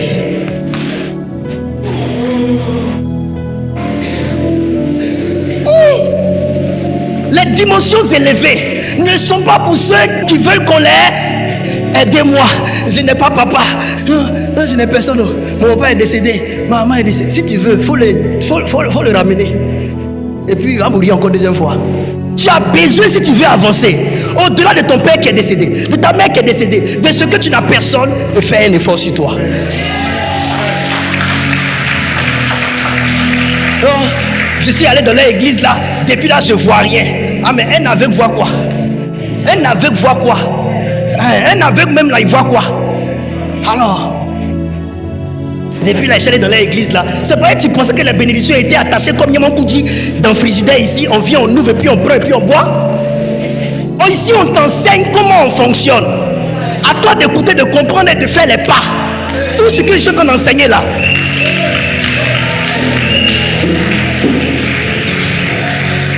Ma fille ou bien tu as accepté Jésus mais tu as passé concours, non? Alors tu as gratté ta tête, tu as fait ce que tu pouvais faire pour avoir. Alors tu as son salaire, non? Alors mon fils le président a créé, il est intervenu dans la vie de ma fille Grâce, mais elle pense que c'est gratuit. Avant-hier elle m'écrit, papa, pour avoir l'argent c'est difficile, tu te lèves tôt pour partir, tu rentres tard le soir. Il dit quand tu vas finir de faire tout ça pendant 3 ans, tu vas comprendre. Quand on va te demander là, tu vas comprendre. Ce n'est pas facile. Il y a des gens qui sont sur les réseaux sociaux. Les hommes de Dieu font du business.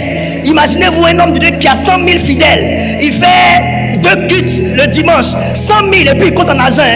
Pour avoir 100 000 là même là, camarade, tu penses que c'est facile? Depuis on est ici, ça va faire bientôt 10 ans. Il y a un homme de fidèles. Et ça, c'est pas sûr que dimanche prochain va venir. Quand un homme de Dieu a réussi à avoir 100 000 fidèles, il faut savoir qu'il a travaillé, il a trimé, il a souffert. Vous vous asseyez, vous parlez.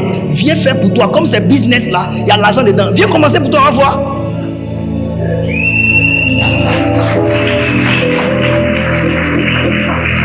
Ce n'est pas facile. Les enfants spirituels récalcitrants. Viens à l'église, il ne vient pas. Viens à l'église, il ne vient pas.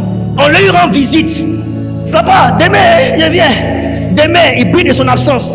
Tout ça, on subit. On prie pour des gens, ils nous désobéissent. On prie, Dieu ouvre les portes de millions. Papa, j'ai venu donner la dîme.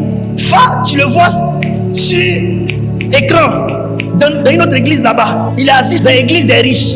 Toi, tu es dans le bata. C'est toi qui as prié pour lui, puis il rend le témoignage. Tout ça là, tu subis. Tu subis tout ça.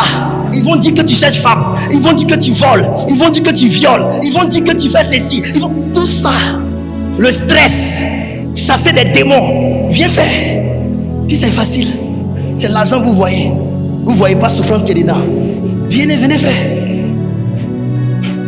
Aujourd'hui c'est la parole.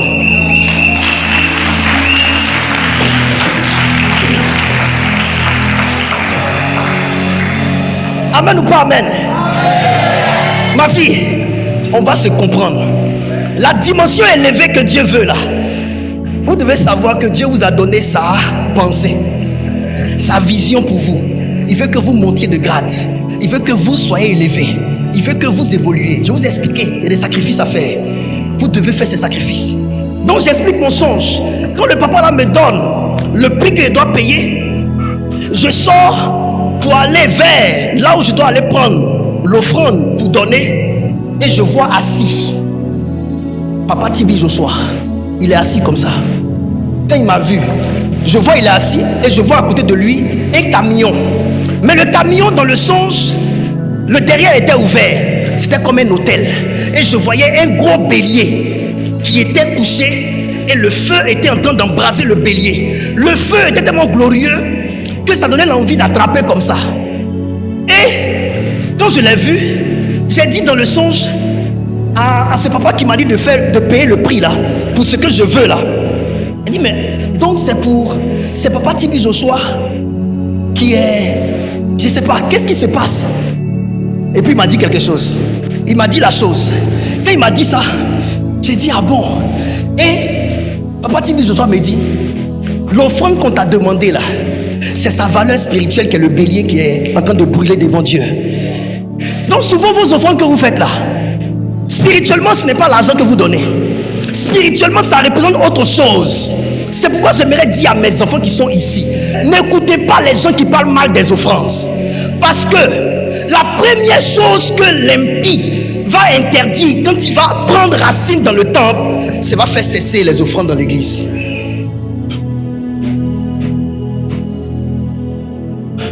La dernière fois, c'est quand ma fille a fait son offrande que Dieu a ouvert les yeux de son prophète, a parlé sur elle. Ici, là, soyez différents. Moi-même, j'en fais. Faisons les offrandes. Cette année, pour ce que Dieu m'a demandé de chercher, j'ai dépensé pas de 8 millions. Et je suis encore en train de chercher. Tes 500 là, à cause de ça, tu t'en as gâté le nom de Dieu et de l'église dans ton quartier. 500. 500. Oh, honte. Il y a des gens qui ne veulent pas venir à l'église parce que non, ils vont donner.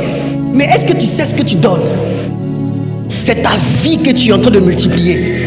C'est la vie de tes enfants que tu es en train de préparer. C'est ta destinée que tu es en train de sauver. Les dimensions élevées ne sont pas sans douleur.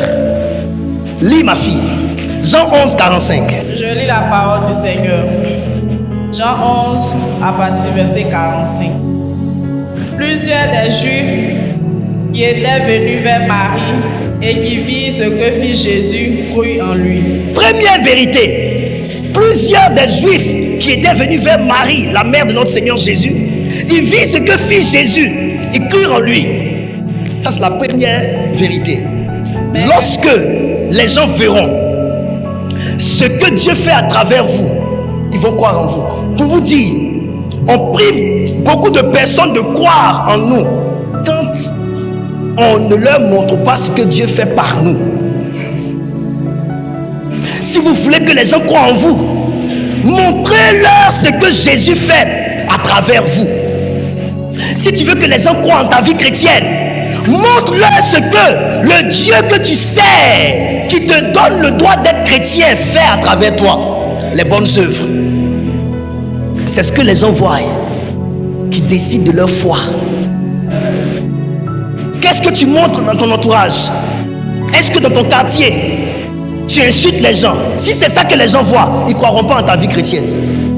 Si dans ton quartier, tu te bagarres avec les gens, c'est ce que les gens voient, ils ne croiront pas en ta vie chrétienne.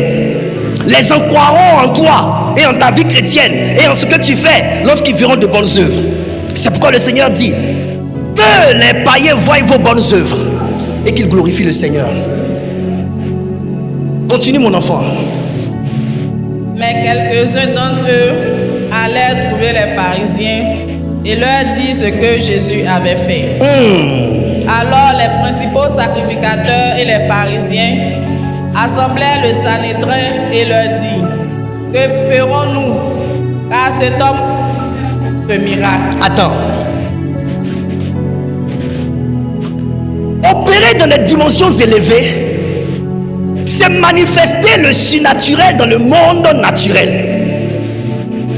Le surnaturel qui est manifesté dans le monde naturel est sujet à interrogation. Tout ce qui est surnaturel et qui se manifeste dans le monde naturel est sujet à interrogation. Si ce que vous faites, ce que vous produisez, n'amène pas le commun des mortels à s'interroger sur vous, sachez que ce que vous faites est naturel. Il y a un niveau d'exploit que lorsque vous allez expérimenter, les gens trouveront que ce n'est pas simple. C'est que les gens trouvent que ce n'est pas simple que vous manifestez est le fruit du surnaturel. Parce que le commun des mortels ne peut pas comprendre ça. Mes chers enfants, les miracles de Dieu à travers la vie de ses oins, de ses enfants, de ses fils ne sont pas des choses que les gens acceptent facilement. Ça fait réfléchir, ça fait cogiter, ça fait penser. Et très souvent, lorsqu'on ne trouve pas la réponse à l'interrogation, on attribue ça au mysticisme. Ça, c'est pas Dieu. Est-ce que vous savez que moi, quelque part là-bas, on dit que l'église que j'ai bâtie avec mes enfants là, c'est pas simple. Que je ne peux pas réussir à faire ça aussi facilement. Tu sais, les gens ne s'interrogent pas vraiment bien. Ils ne viennent pas vers nous pour demander comment on a fait.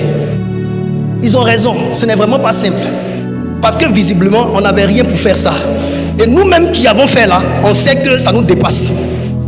On ne savait pas qu'on allait pouvoir y arriver. Et maintenant je dis, allez-y leur dire, ça là c'est provisoire.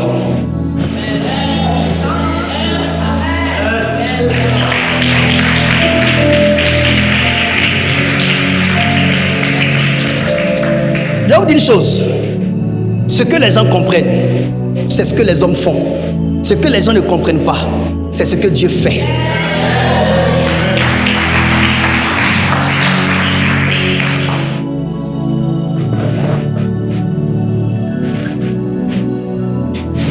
Et il y a des gens, même des hommes de Dieu, qui pensent qu'ils ont le monopole de Dieu.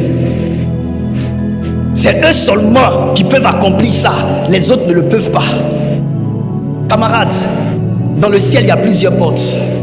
Si vous avez trouvé la porte des réseaux, nous, on a trouvé la porte de Dieu seul. On n'est pas obligé d'être tous en réseau pour accomplir des choses. Là où certains ont été obligés d'être dans des réseaux pour accomplir, nous autres, sans réseau, on a pu l'accomplir parce que Dieu est notre réseau sûr. Moi, j'aimerais vous dire une chose. J'ai donné mon oreille à Jésus. Je m'en fous éperdument de ce que les gens peuvent raconter autour de ce que Dieu va faire à travers nous. Je m'en fous. Mon oreille là, j'ai donné ça déjà à Jésus. Je ne vais même pas écouter ce que les gens disent. Lorsque Dieu vous appelle à être des hommes de dimension, il vous a déjà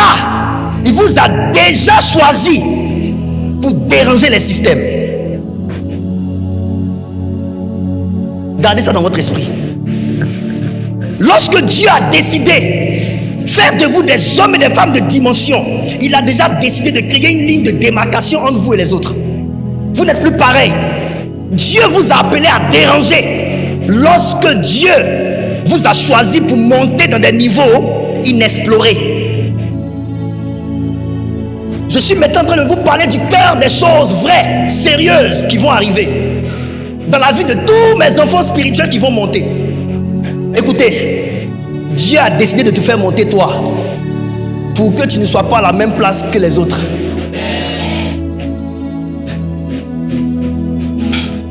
Les gens ont vu les miracles qui s'accomplissaient. Les miracles, c'est le surnaturel en action sur la terre. Et je suis venu déclarer sur cette église les miracles de Dieu, visibles, tangibles, palpables, saisissables, touchables, des choses qui ne sont plus montées au cœur de l'homme, que l'œil n'a point vu. Ce sont les choses que notre Dieu fait. Si l'œil a déjà vu, si l'oreille a déjà entendu, ce n'est pas encore Dieu qui veut faire. Il a juste voulu qu'on soit un autre type d'une personne qui a déjà fait et que les gens ont déjà vu. Dieu veut du nouveau. Dieu veut nous faire monter de grade.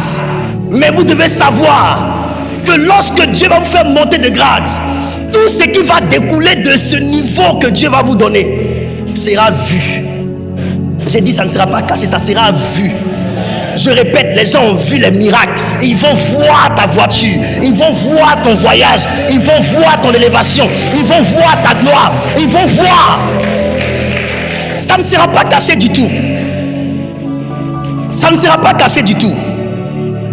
Avant que les gens ne voient les miracles, ils ne voyaient pas les miracles. Pourquoi? Parce que l'homme par qui les miracles devaient être manifestés était en préparation pour les miracles. Aujourd'hui, on ne te voit pas. Mais justement parce que Dieu prépare ce que les gens verront quand tu sortiras. Il est en train de te préparer dans le secret. Ne dis pas que les autres sont en train de devenir que toi tu es en arrière. Non, toi tu es en mode préparation. Je vois beaucoup de personnes ici. Dieu est en train de préparer votre montée. Dieu est en train de préparer votre élévation. Jean était à un niveau bas, mais il a été invité à aller dans le niveau élevé. Aujourd'hui, tu es à ce niveau-là, mais je te dis, une voix arrive pour toi. Une voix arrive du ciel pour toi. La voix qui t'invitera à monter. La voix qui t'invitera à monter. La voix qui t'invitera à monter. Ton onction va monter. Ta dimension va monter. Ta grâce va monter. Ton étoile va monter. Ta vie va monter. Ta destinée va monter. Tes enfants vont monter. Je te dis, ton entreprise va monter. Tes affaires vont monter. Et je vais dire à quelqu'un, montez. Crois en cette montée. Pourquoi? Parce que la montée, c'est pour ceux qui ont été rabaissés. C'est pour ceux qui ont été raboués. C'est pour ceux qui ont été diminués. Jean avait subi la persécution des hommes. Ils ont pris l'homme, ils l'ont mis dans l'huile bouillante, ils ont crevé ses yeux. C'était le rabaissement. C'était le rabaissement. C'était l'humiliation. Mais dans cette humiliation, il a été préparé à monter. Lorsque Dieu aura vu ton humiliation, lorsque Dieu aura vu tes pleurs, lorsque Dieu aura vu tes larmes, lorsque Dieu aura vu ton rabaissement, lorsque Dieu aura vu le mensonge sur toi, lorsque Dieu aura vu les accusations fausses sur toi, il te préparera à monter. Aujourd'hui tu es humilié, mais je te dis, c'est ce que Dieu veut voir. C'est dans cet état humiliant que Dieu veut te voir pour t'inviter à prendre place à sa table. Pour t'inviter à prendre place à sa table. Car notre Dieu est celui qui élève les indigents et qui les fait asseoir à la table des grands. Alléluia. Lorsque Jésus souffrait, les gens ont prophétisé en disant, il est abandonné de Dieu. Cependant, il était dans sa phase humiliante pour sa montée prochaine. Quand il a fini de subir toute cette humiliation, la Bible dit aussi Dieu l'a souverainement élevé et lui a donné le nom au-dessus de tout nom, afin que en son nom tout genou fléchisse. Et j'aimerais te dire, lorsque Dieu veut grandir le nom de quelqu'un, il abaisse son corps. Lorsque Dieu veut grandir le nom de quelqu'un, il rabaisse sa chair, il rabaisse son honneur, il rabaisse sa vie. Il te rabaisse aujourd'hui parce qu'il veut grandir ton nom. Dieu a affaire à ton nom. Dieu a affaire à ton nom. Dieu a affaire à ton nom. Dieu a affaire à ton nom. Dieu a affaire à ton nom.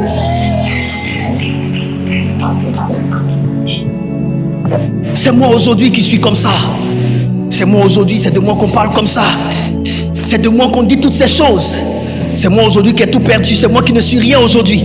Après avoir rendu service à cette entreprise depuis des années, c'est comme ça qu'on me remercie. Après avoir fait tout ce que j'ai fait, c'est comme ça qu'on me remercie. Écoutez, là où votre nom a été rabaissé, là où votre nom a été diminué, prenez photo. Parce que c'est là-bas que Dieu va élever votre nom.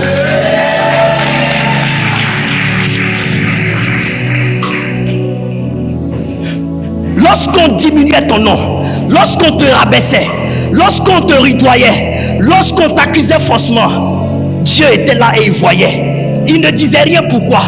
Parce que eux, ils devront faire silence lorsque lui, Dieu, va devoir t'élever. Je ne sais pas si tu as compris. Pendant qu'il te minimisait, il te rabouait, il te diminuait, il parlait mal de toi, Dieu est resté silencieux à les regarder faire. Parce que lorsque Dieu va se mettre à te lever, ils devront se taire et laisser Dieu t'élever. C'est pour cela, lorsque le temps de ta visitation va arriver, ils vont vouloir parler, mais ça n'arrivera pas loin. L'élévation sera déjà là. Ils vont vouloir parler, ça n'arrivera pas loin, parce que l'élévation sera déjà là. Pourquoi? Parce que leur temps est passé. Le temps de raconter des choses sur mes enfants est passé. Vous avez eu 2 ans à raconter des choses sur eux. Maintenant là, j'ai décidé de les prendre et les élever. Combien d'années où ils ont parlé de mon père spirituel Joël Francis Tatou. Ça prêchait sur lui, ça le clashait. Les portes des nations étaient fermées. Le monsieur est invité dans les nations. On appelle, on dit celui-là, c'est un occultiste. Fermez-lui les portes et les portes se fermaient. Il a accepté. Il pleurait devant nous. Il nous appelait. Il nous envoyait tous les messages que les gens envoyaient à des gens qu'on lui amenait. Mon fils, regarde ce que tel pasteur dit sur moi. Mon fils, regarde ce que tel homme de Dieu dit sur moi. Et on consolait notre père. Il prêchait sous un ciel ouvert. La pluie tombait. L'église n'avait pas de toit. La pluie tombait sur lui. Il a subi ces choses. Il prêchait souvent, il pleurait. Les gens pensaient que c'était la prédication qui le faisait pleurer. C'était sa vie. Mais regardez, ces derniers moments, l'homme qui avait été rabaissé est aujourd'hui élevé. J'aimerais dire à quelqu'un ici ce matin, ton rabaissement a été constaté par plusieurs. Moi, à cause de ce que je suis fils de papa Joël Francis Tatou, l'un de mes amis dit que moi je suis franc-maçon aussi. Jusqu'à ce jour, il dit que je suis franc-maçon. Est-ce que je parle à quelqu'un? Est-ce que je parle à quelqu'un? Les dimensions élevées, c'est ce que Dieu veut pour nous. Mais il faut que je vous dise, ce n'est pas sans coup. Ce n'est pas sans douleur. Ce n'est pas sans souffrance. Les gens ont constaté les miracles que Jésus opérait. On constatera les miracles dans ta vie. On constatera les miracles. On constatera le changement. On constatera l'évolution. On constatera la grandeur. On constatera le mariage. On constatera le voyage. On constatera la montée. On constatera toutes ces choses. Mais j'aimerais vous dire, les grandes choses que Dieu va opérer dans votre vie, ces grandes choses-là ne vous attireront pas seulement des admirateurs. Ces grandes dimensions ne vont pas seulement vous attirer les hommes qui vous acclament. Les grandes dimensions font couler de l'encre. Les grandes dimensions font couler des salives. Les grandes dimensions font couler des taches.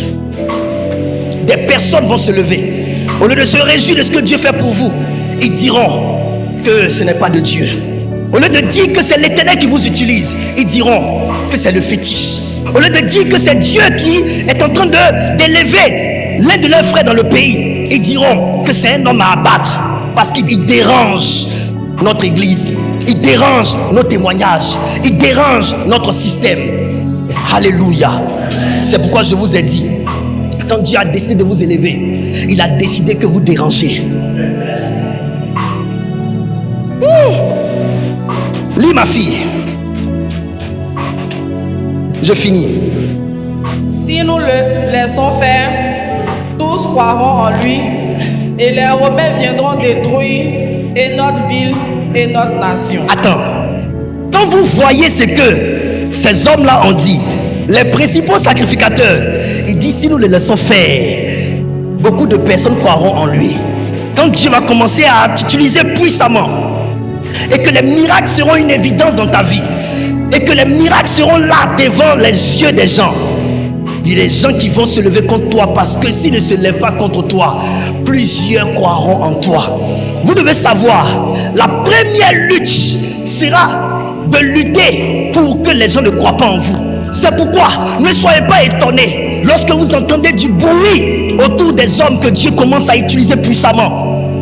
Ma fille, je suis venu t'informer. Église, je suis venu vous informer. Demain, ne soyez pas sur la liste de ceux qui parlent mal de leur père spirituel. Parce que quand les gens diront, c'est du fétiche qu'il fait, si vous n'êtes pas fort, vous allez commencer à croire que c'est vraiment du fétiche que je fais. Parce que je vous dis, ce n'est pas à cause de vous que moi, j'ai décidé que Dieu m'utilise dans un certain niveau. C'est ce que j'ai vu en Dieu que je veux voir à travers ma vie. C'est ce que j'ai vu en Dieu. Écoutez-moi bien. Je ne suis pas venu accepter Jésus-Christ pour qu'on m'accepte. J'ai voulu accepter Jésus-Christ pour qu'on l'accepte. Je dis, j'ai décidé de suivre Jésus-Christ, pas pour qu'on m'accepte moi, mais pour qu'on l'accepte lui. Mais comme on ne peut pas accepter Christ si on ne t'accepte pas, les gens, sachant qu'on ne peut pas accepter le Dieu que tu prêches, si on ne t'accepte pas toi, ils vont tout faire pour amener les gens à ne pas croire en toi. C'est écrit, lisez vos Bibles. Si on le laisse faire, les gens croiront en lui.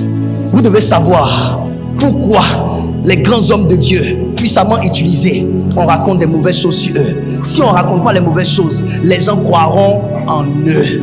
Il faut emmener les fidèles des autres à ne pas croire en cet homme de Dieu. Sinon, s'ils croient en cet homme de Dieu, ils peuvent quitter leur église pour venir dans l'église de cet homme de Dieu qui a la solution aux problèmes des gens. À la vérité, c'est parce qu'ils se sentent en insécurité qu'ils mettent la poussière sur ton témoignage.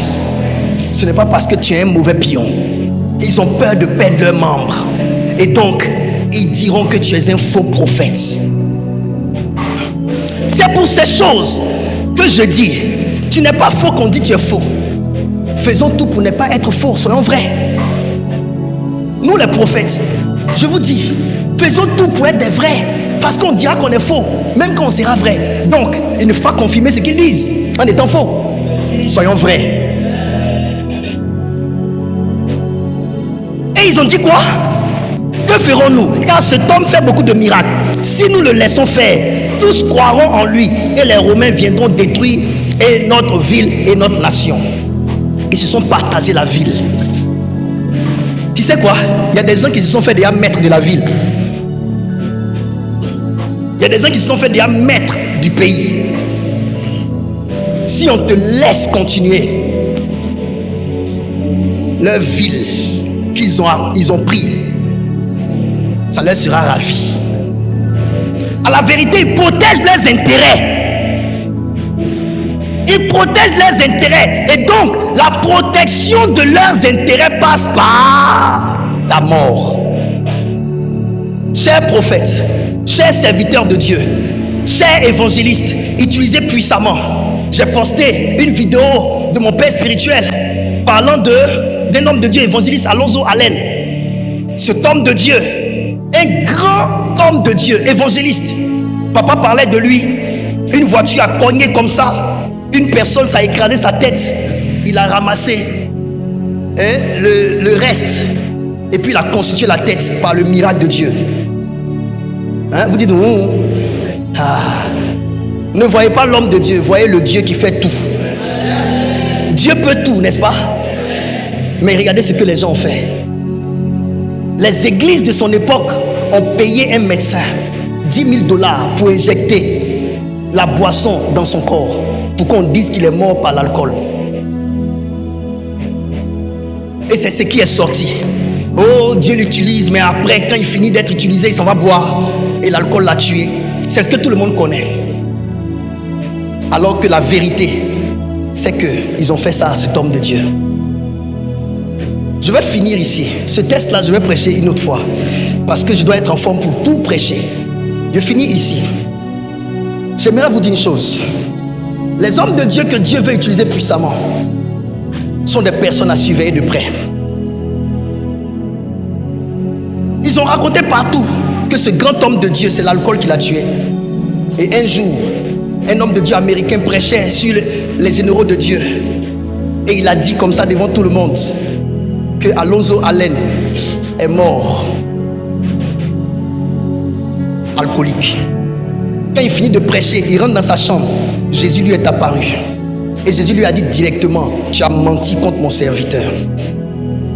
Mon serviteur dans ma présence ici, il n'est jamais mort d'alcool. Que c'est à cause de la mafia des églises qu'il est mort. Et le médecin légiste, avant de mourir, a rassemblé les enfants de cet homme de Dieu. Il a dit, venez, je vais vous confesser quelque chose. Que voici le chèque de $10 000 que les églises m'ont donné pour mettre l'alcool dans le corps de votre papa. Il n'est jamais mort d'alcool. C'est les églises qui ont voulu que ce bruit-là court. Dans le ministère des hommes que Dieu utilise puissamment, règne l'esprit de mensonge. Il dit, il y a des gens qui peuvent pleurer comme ça. Ils pleurent devant toi. L'homme de Dieu m'a fait ça, m'a fait ci. Il pleure. Tu crois, alors que la personne ment. J'aimerais vous dire une chose. On n'est pas nombreux, mais on sera nombreux bientôt. Et je veux préparer vous qui êtes là pour le moment.